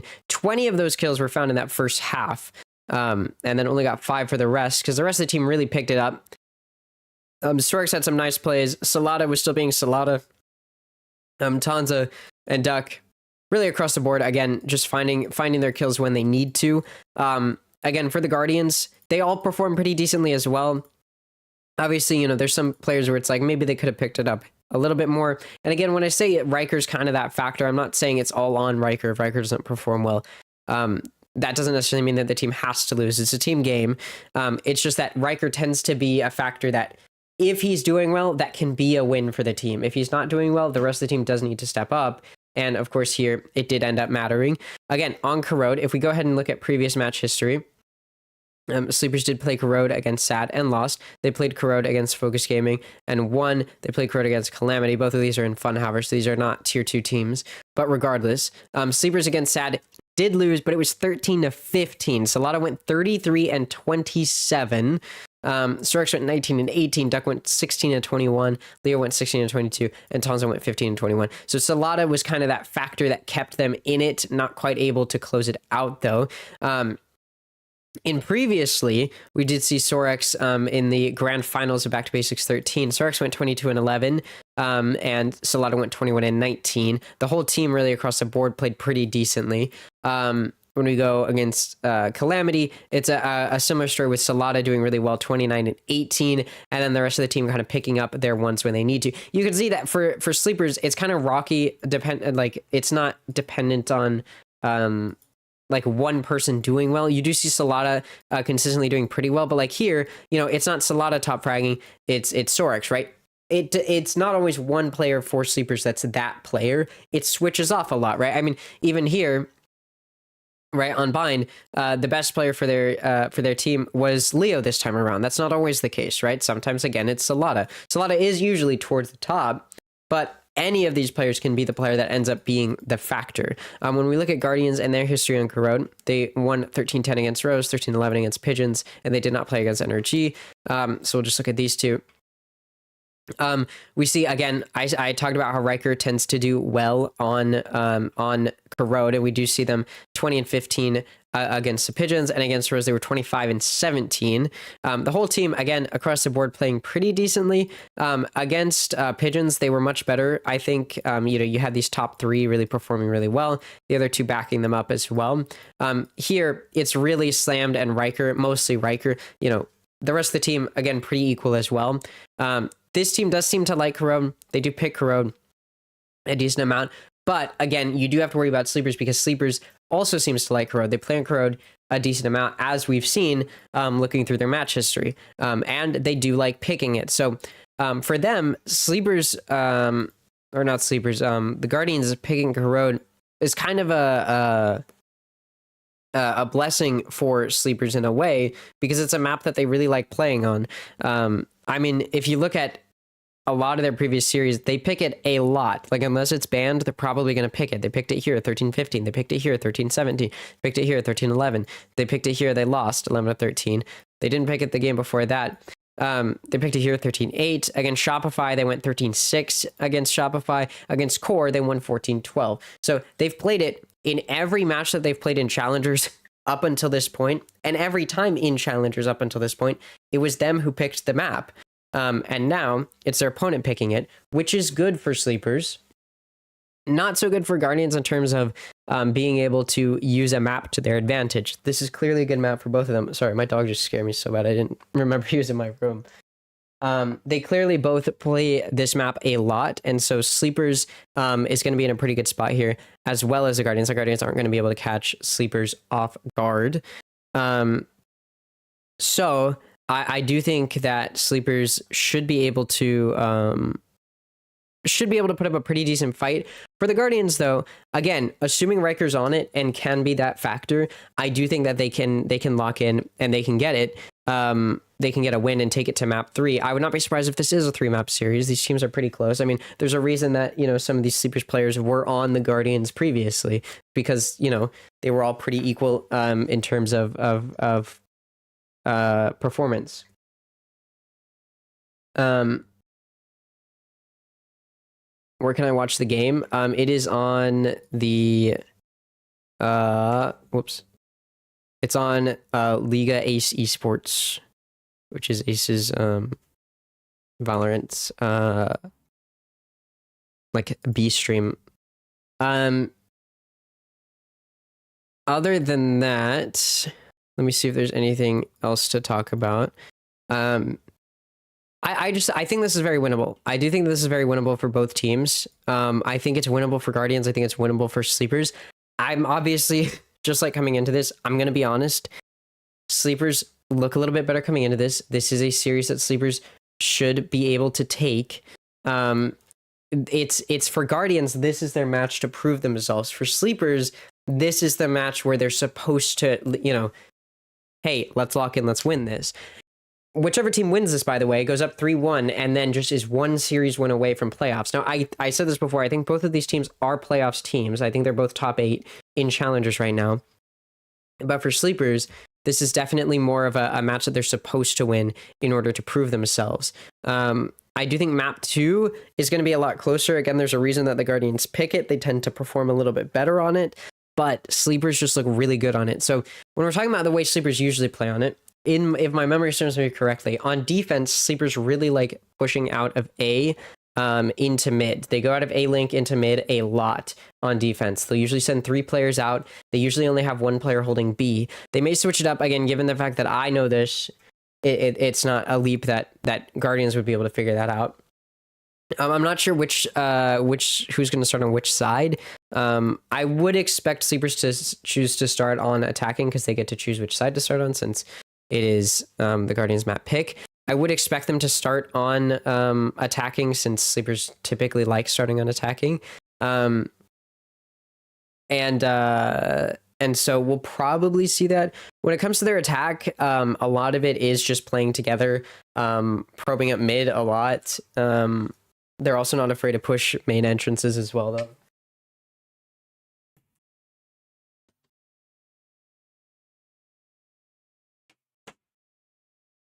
Sorry, I had to let my dog out of my room. But yeah, we're probably going to see a pretty equal matchup. We're probably going to see Salada look pretty good, which he kind of always does. This match on Corrode was really, really close. And it just barely got taken over the line. You can see like Salada had the most kills on the team on Corrode, or in the server on Corrode. Salada is a definitely a heavy performer. It's one of those players where it's like they do only play Corrode, but they make up for it because they're really good, right? It's like Eggster on Rankers last year, or on Envy, where it's like, sure, they only play Yoru, but they look really good on it. Now, Yoru's a little bit of a different story since teams actually use Yoru in matches now. When he started, people weren't really using Yoru as much in pro play. But now you do see it a decent amount. Clove, not so much. You do not see a lot of Clove because it forces you to be very aggressive, which we do end up seeing from Sleepers a lot. They end up going for very aggressive team comps. They're a very aggressive team. They play together aggressively a lot. And there's a reason for that because they kind of have to play around the comfortability of their players. But it's not just about comfort. They're also very good at utilizing their players that way. Hello, Josue.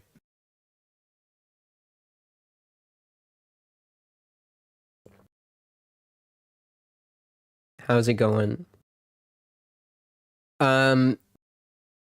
We should be getting ready to start here soon. When it comes to team compositions on these maps, we're going to likely see the Guardians do what they usually do, which is a pretty similar comp to their bind comp, actually, in terms of going for a chamber and a waylay and then double controller. They go Omen, Viper. Double controller is pretty standard on Corrode. They go Omen, Viper, and then Sova, solo initiator, and then chamber, and then waylay. Over on the other side, obviously you see here what Sleepers like to go for. Clove, double controller with a Viper, and then solo initiator is Fade.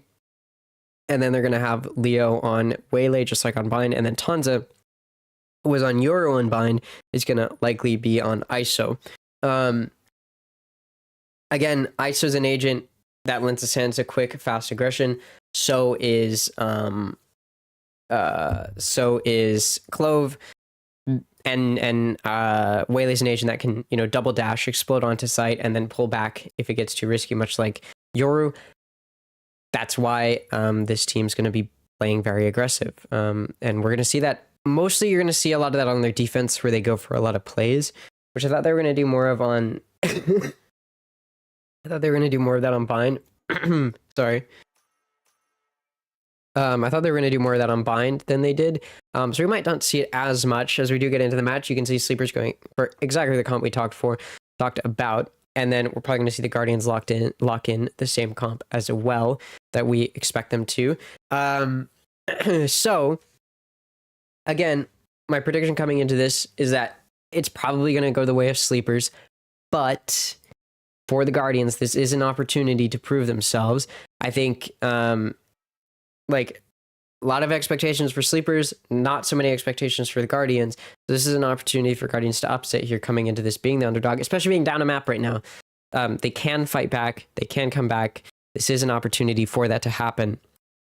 It will be interesting to see how sleepers end up playing this attacking side. Again, like I've seen before, they're probably just going to be very aggressive. It's mostly just about how do the Guardians respond. Because sleepers are just going to push in. That's what they do. They push in. They're going to test out mid a lot. Sleepers are.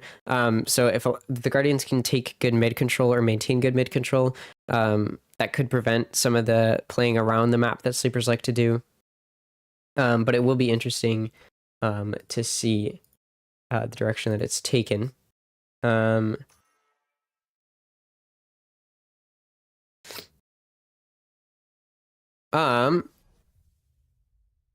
Sleepers are going to probably push on mid. For the Guardians and their defense, if I remember correctly, they don't like pushing out a lot. They typically like to go for pretty standard defensive setups. And so we'll see how that ends up going. Obviously, you got a chamber. Chamber's probably going to be watching mid a lot, TPing around and whatnot. So we'll see as we do get into it. Sleepers look like they want to lean towards a B on this pistol, and Guardians are looking more towards A, which is a bit of a misstep, but so these two players on B, it's a Viper and a Chamber, so they should be able to stall for a decent amount of time, and we'll see how Sleepers approach it. So we do get into it. Sleepers, all 5 of their players here in B main. Going a little slowly at first. Prowler comes out. Snakebite comes out, but Double Dash going to come out regardless. Leo very aware that there might be somebody in here. It's Atlas. Atlas turns around at just the wrong moment. Still gets away with their life. Despite that, though, 3 of these players for Guardians going to go for a fast flank. There's going to be a Sorex there to see it.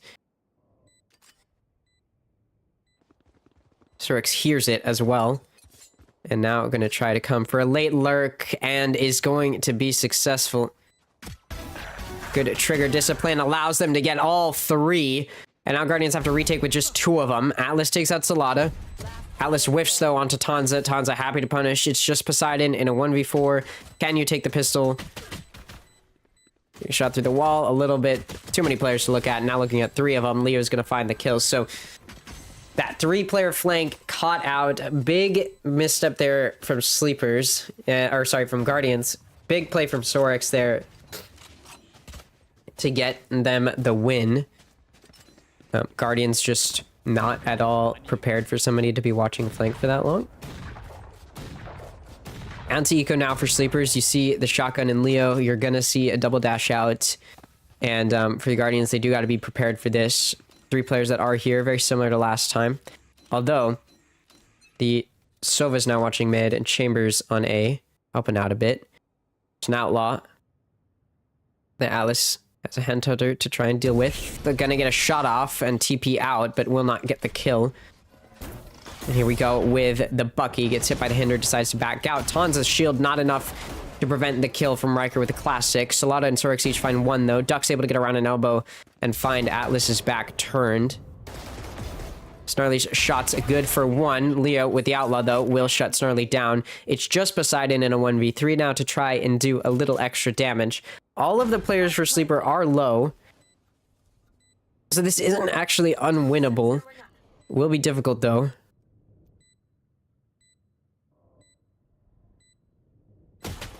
Poseidon takes out Sorex. Toxin screen down.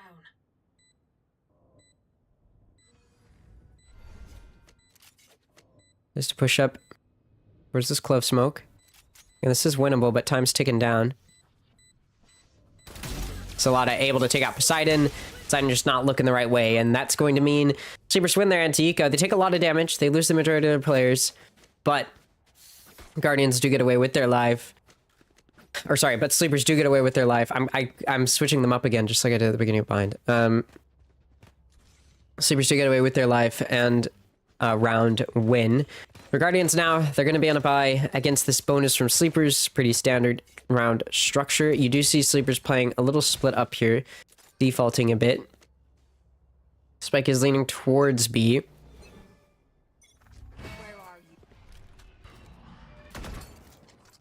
Snarly destroys the Haunt that's put in mid. Sleepers are pushing up in mid. Talked about how much they probe mid earlier. Tanza able to take out Snarly. Pops the double tap. Shield up. Nobody else there, though. A lot of space has been taken. That Spike's been picked up, and it looks like they might be trying to take it back over towards B. Sleepers did push quite a ways into the defender spawn, but don't find anything else, and now they're going to head over towards B. Riker's got a good position here. Shot does get off from Leo, but it's a body shot, and Riker can punish. Still, though, that doesn't mean Riker's down to 10 HP.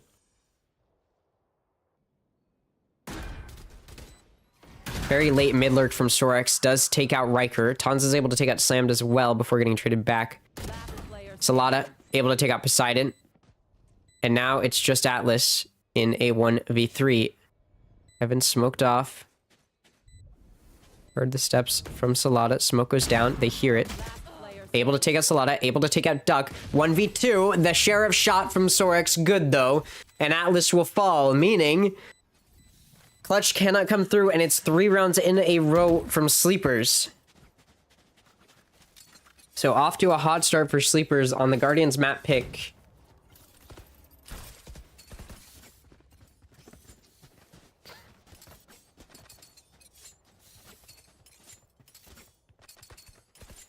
We are going to see how the Guardians respond, but they are going to have to take an eco here.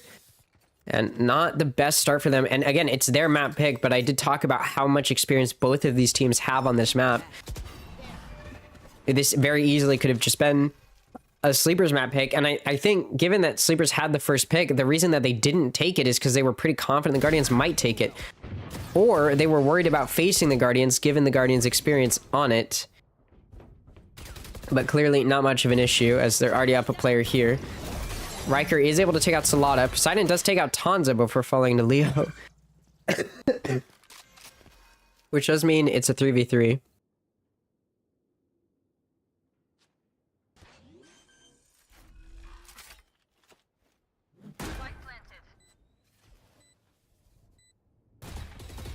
Bit of a fight for Leo, pushing into CT. There's 2 players there, able to do good damage. Just Slammed and then finish them off. Atlas is there as well. Leo knows, looking for the shot. Able to get it off. Atlas's shot's just not hitting. Down to 26 HP is Leo. Head tap on the Riker, though. Looking to finish them off with a shorty, and they will. Leo with 4 kills on the round. And it's a 4-0 start for Sleepers in a series that they should win. It looks like they might, as they do have a map advantage already, and now off to a big start here. Guardians do have a tour de force. It's going to be utilized, so there's an operator, but it is placed on the opposite side of the map from where Sleepers look like they want to head. Looks like Sleepers just want to play fast and aggressive. A is very open here. Guardians very much so expecting some sort of mid play or B play. Push towards A. He's going to be hurt by Slammed. Double dash out. A is going to be taken. Spike will get to go down. Kill contract, Nightfall, and Convergent Paths all available for Sleepers to do some damage with. Spike goes down. Retake coming through from mid. Aldrone comes out, spots Duck. He's using the Nightfall. Salada takes out Riker. A collateral kill from Atlas with the Tour de Force from CT.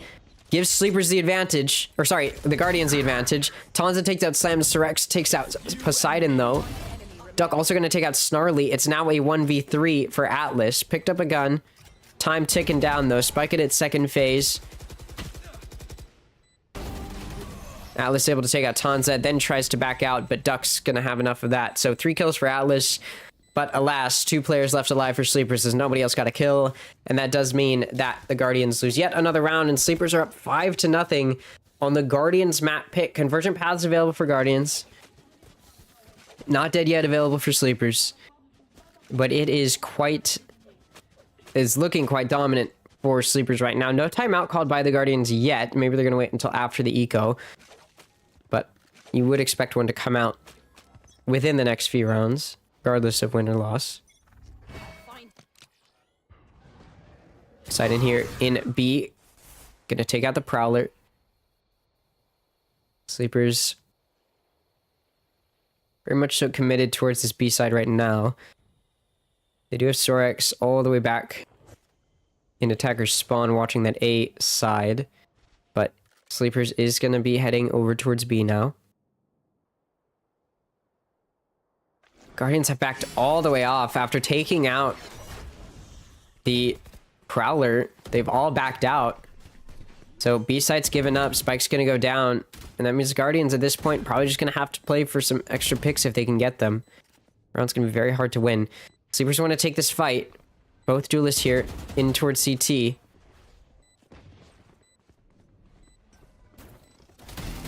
Tanza able to catch slammed off guard. Poseidon does trade it back. Atlas takes out Salada. Salada's not dead yet. Rez comes through. Has to get a kill pretty quickly here. Duck's able to take out Riker. Salada does take out Snarly, but will fall to Atlas. Still, though, a player disadvantage for the Guardians. They're able to pick up some guns, and it's time to get out of there as the Guardians do lose another round. So 6th round won by Sleepers, and now we'll probably see that timeout come out.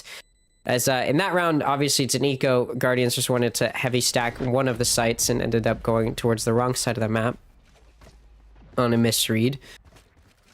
Other than that, in the previous round, Sleepers has just been able to kind of run towards a site. They've been doing a really good job of lurking. Sorex has found a lot of value out of that lurk late in rounds, whether it be coming through mid or watching flank effectively. And for Guardians, I think a lot of it comes just from making sure that they're being more aware. Also, they do need to do a better job of just stalling, preventing the Guardians from just pressing into whichever side of the map they're trying to hit. It does seem like Guardians have just been letting Sleepers run into them. Whether it be because of a misplay, a miscomm. Point is, Sleepers have just been allowed to walk into a lot of these sites, and then they just have to play post-plant. Or Sleepers are just in positions to win fights. That's the other thing with Sleepers you got to be worried about. As I've talked about it before, they're really good at trading each other off. So even if you kill one, there's probably going to be another there to get a trade pick. That's not always true, but it is true a lot of the time, and we are seeing the Guardians kind of struggle with just getting a player advantage and maintaining it. So here we do see the Guardians going 1-2-2. Looks like they want to push out a mid here. Watch me.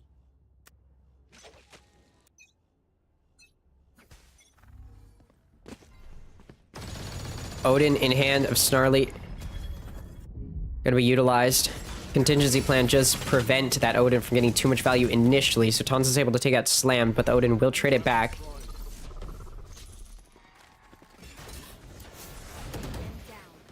I called the wall contingency plan. I think it's just contingency.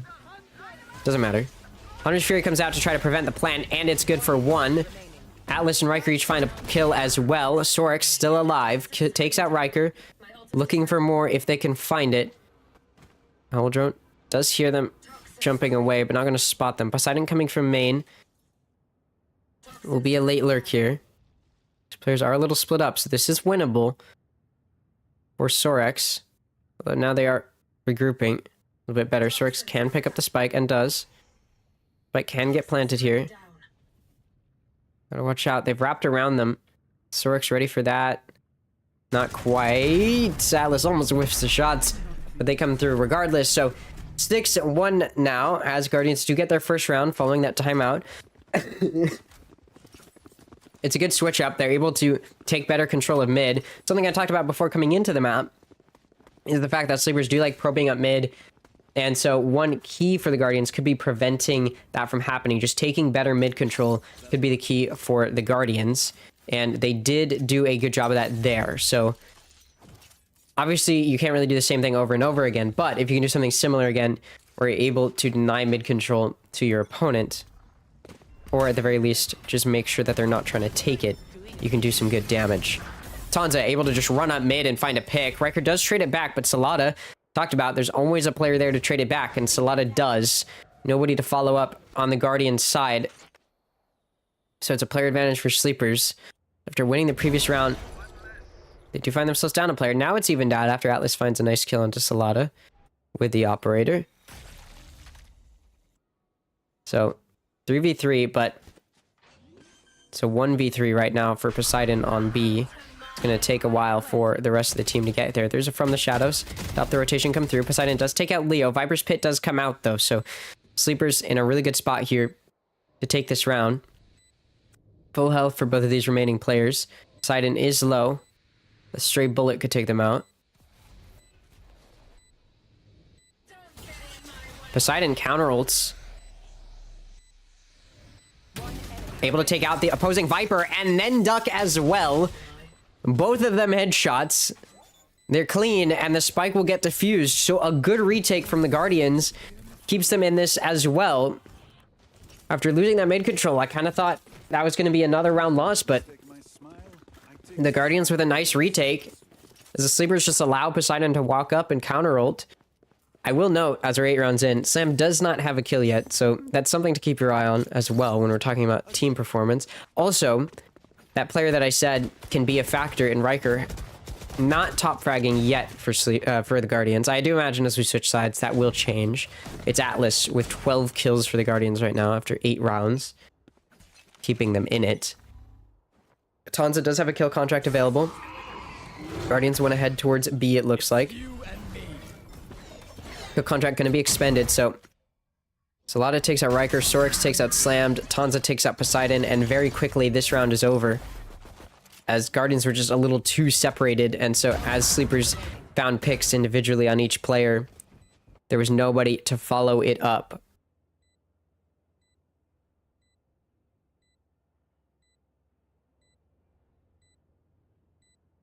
Atlas with the operator looking to do some damage, whiffs the shot. And that's going to be a flawless round for the Sleepers. So after taking a timeout and winning 2, Sleepers bounce back and shut it down with a flawless round win. Guardians do still have money to buy off of winning those 2 rounds.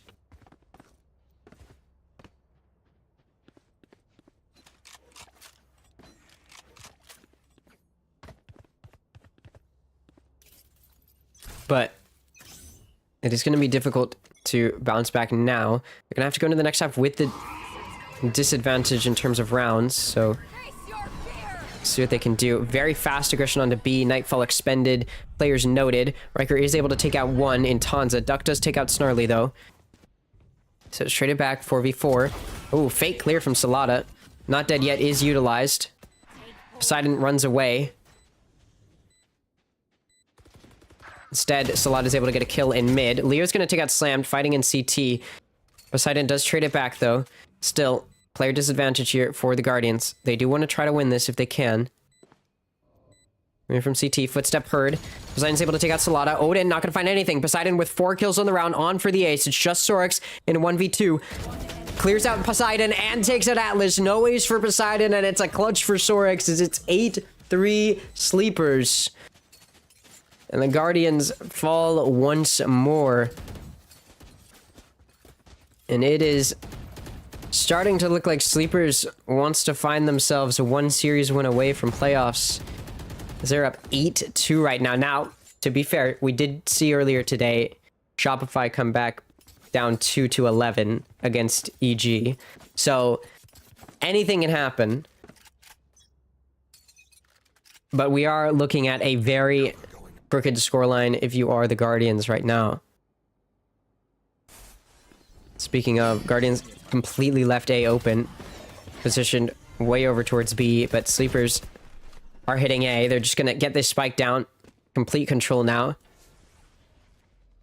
Retake can start to come through soon here, but Guardians who are on an eco may not be able to do that much damage. Aldrin comes in from A-Link.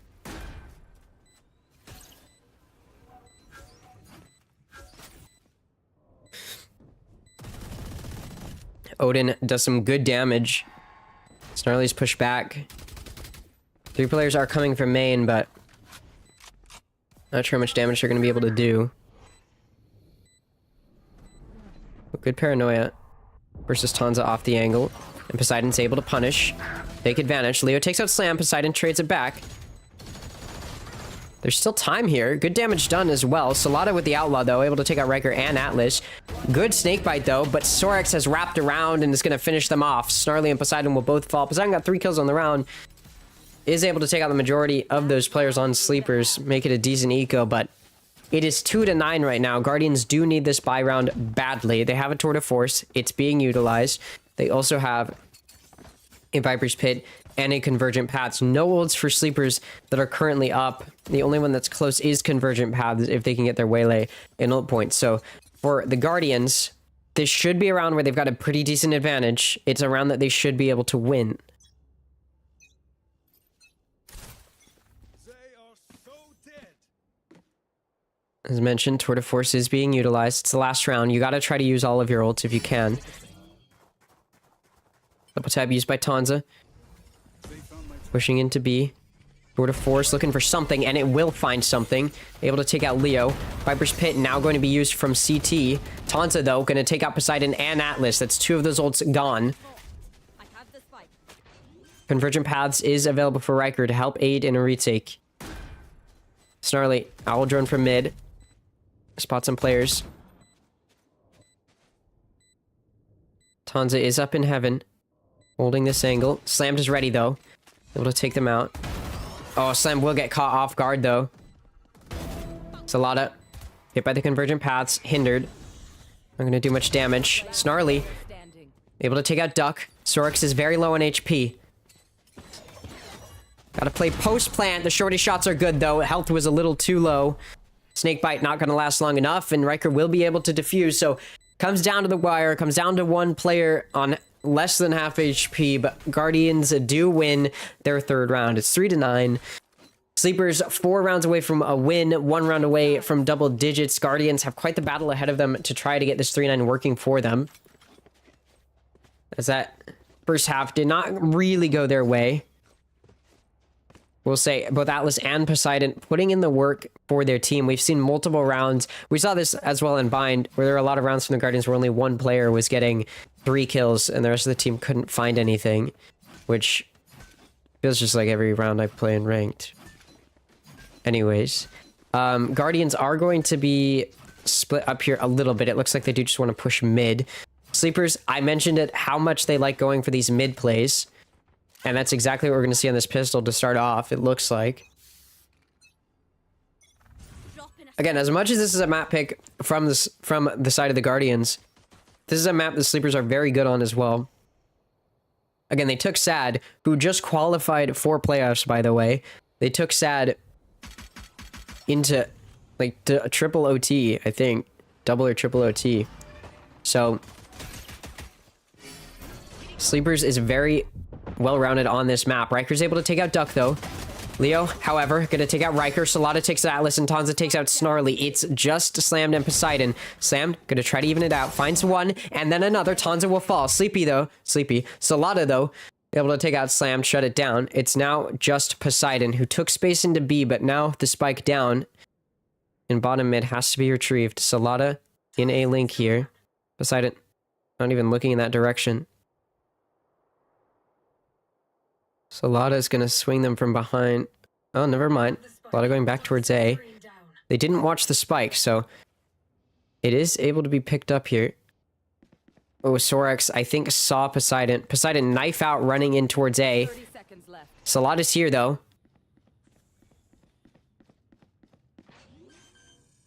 And Solada swings. So pistol round 1 by Sleepers. 3 kills for Solada. Left click got stuck there, it looks like. Oh, it really got stuck, and then they picked up another gun and everything. So, 10-3 Sleepers. They're in double digits. 2 rounds away from match point. 2 rounds away from series point. And 3 rounds away from winning the series. We do have... Guardians are going to take an eco. On Bind, when they lost pistol in the second half, they did force up, and it did work out, but they're not going to do that here. Gonna take an eco, so... that means very likely Guardians are going to find themselves down 3-11. An 8-round deficit they'll have to come back from.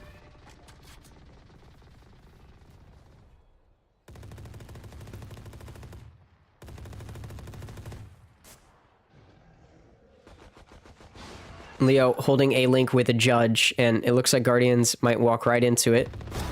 Yep, Leo gonna take out Riker. Oh, Poseidon though. Shots are just better with a classic, able to take out Leo. However, this fight in mid not going well for the Guardians. From top mid, we see quite a bit of damage done by EP, although Alice, Headhunter, able to take out Duck. 4v3 now, player advantage for the Guardians. A is the weaker side of the map, and it looks like that's where they're headed. There is, however, an Odin. Sorry. There is, however, an Odin in Tanza's hands. He's going to be playing from main. Does he expect Slammed here? It looks like maybe. And Slammed will fall. Slammed had the spike. Massive kill there. Shield up. We'll get one more before falling. That evens it out to 2v2, and Spike still has to be grabbed before he can be planted, and it's all the way back in main, so 30 seconds left. this is going to take a while to get this spike back. Atlas is in position, though, watching it.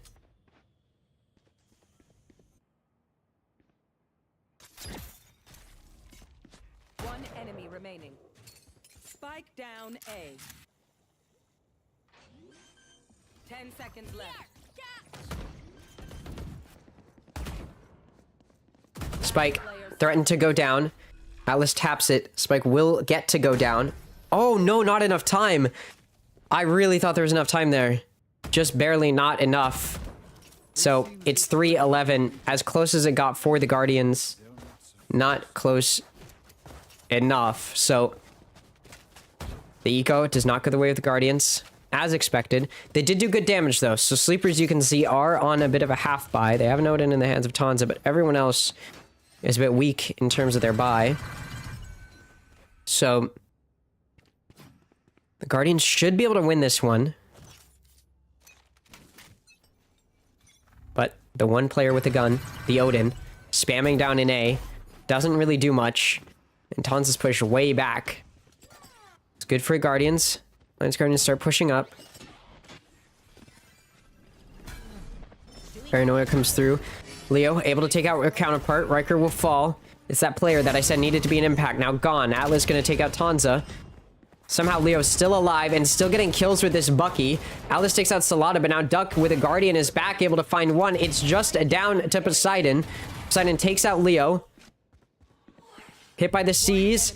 Duck tries to finish them off while they're on low HP, but cannot. Sorex in backside now. Nothing but a ghost. Poseidon wants, it looks like, to back out and maybe take it towards B. Clearing out a link here. Toxin screen down. And as the silence ensues, you gotta think Sorex will start rotating pretty quickly here. 30 seconds left as Poseidon 30 seconds left. is about to plant on B.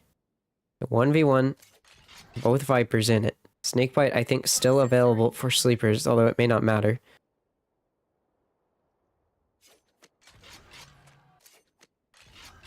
Poseidon and Sorex. Sorex, the former Guardian, 10 seconds left. qualified to challengers with them.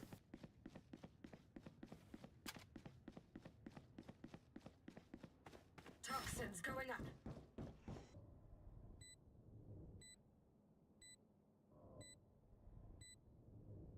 Poseidon positioned well for the mid, but it doesn't matter. He's not ready enough.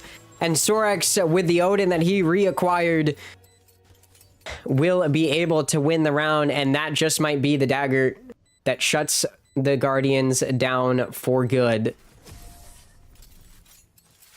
As Sleepers are up 12-3 on the Guardians map pick. Alliance Guardians lost Bind 7-13, and they're currently 3-12. Now, look, stranger things have happened. Again, we did just see Shopify be down 2-11 on Abyss against EG Academy and come back and win it 14-12. So it's possible. But the Guardians need to win 9 rounds in a row. They do have a bye. We'll see what kind of damage they can do. They want to fight mid. Duck is here, looking to fight it as well with an Odin. Now we see Leo coming out from A-Link. Spam from the Odin doesn't find anything. In fact, a little bit of damage done to Duck. Down to 62 HP now. Tanza is able to take out Poseidon in A main. First blood for Sleepers.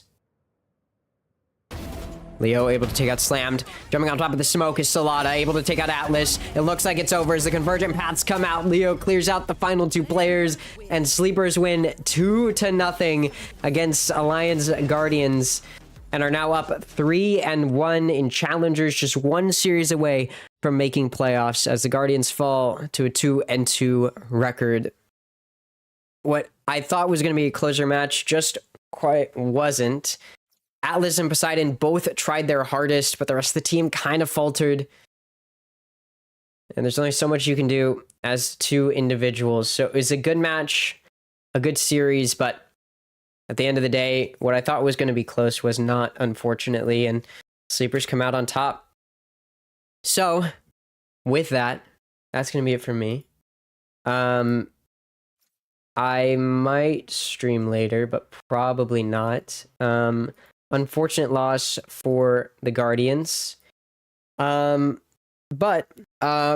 with that, that is the last of the matches for this week.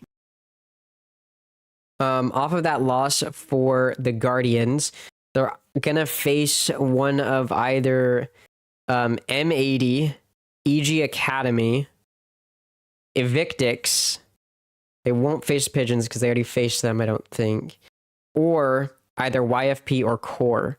So for the Guardians, there's a lot of potential opponents here. A lot of teams are 2-2. For Sleepers, they're going to face one of either YFP or Core, whichever team ends up winning that one. Or they could face potentially Shopify Rebellion again, but I don't think that that would happen. They may end up facing Energy Academy. I think that'll be their opponent. If I had to guess, it'll probably be Energy Academy, but we'll see.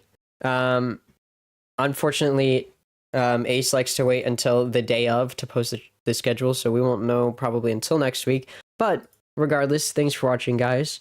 Poseidon ended with why did I close the match? Poseidon ended with in total 34 kills. Yeah, 34 and 27. Atlas also went 34 and 27. And Leo had himself a series. For once, it's not Salada on top. Yeah, I mean, I thought Riker was going to be a bigger factor in Corrode, and he just wasn't, unfortunately. But yeah, that's gonna be it for me. Thanks for watching, guys. I'll be back. I might stream on Twitch later today or tomorrow, but I'll be back with more challengers next week. Thanks for watching. Goodbye.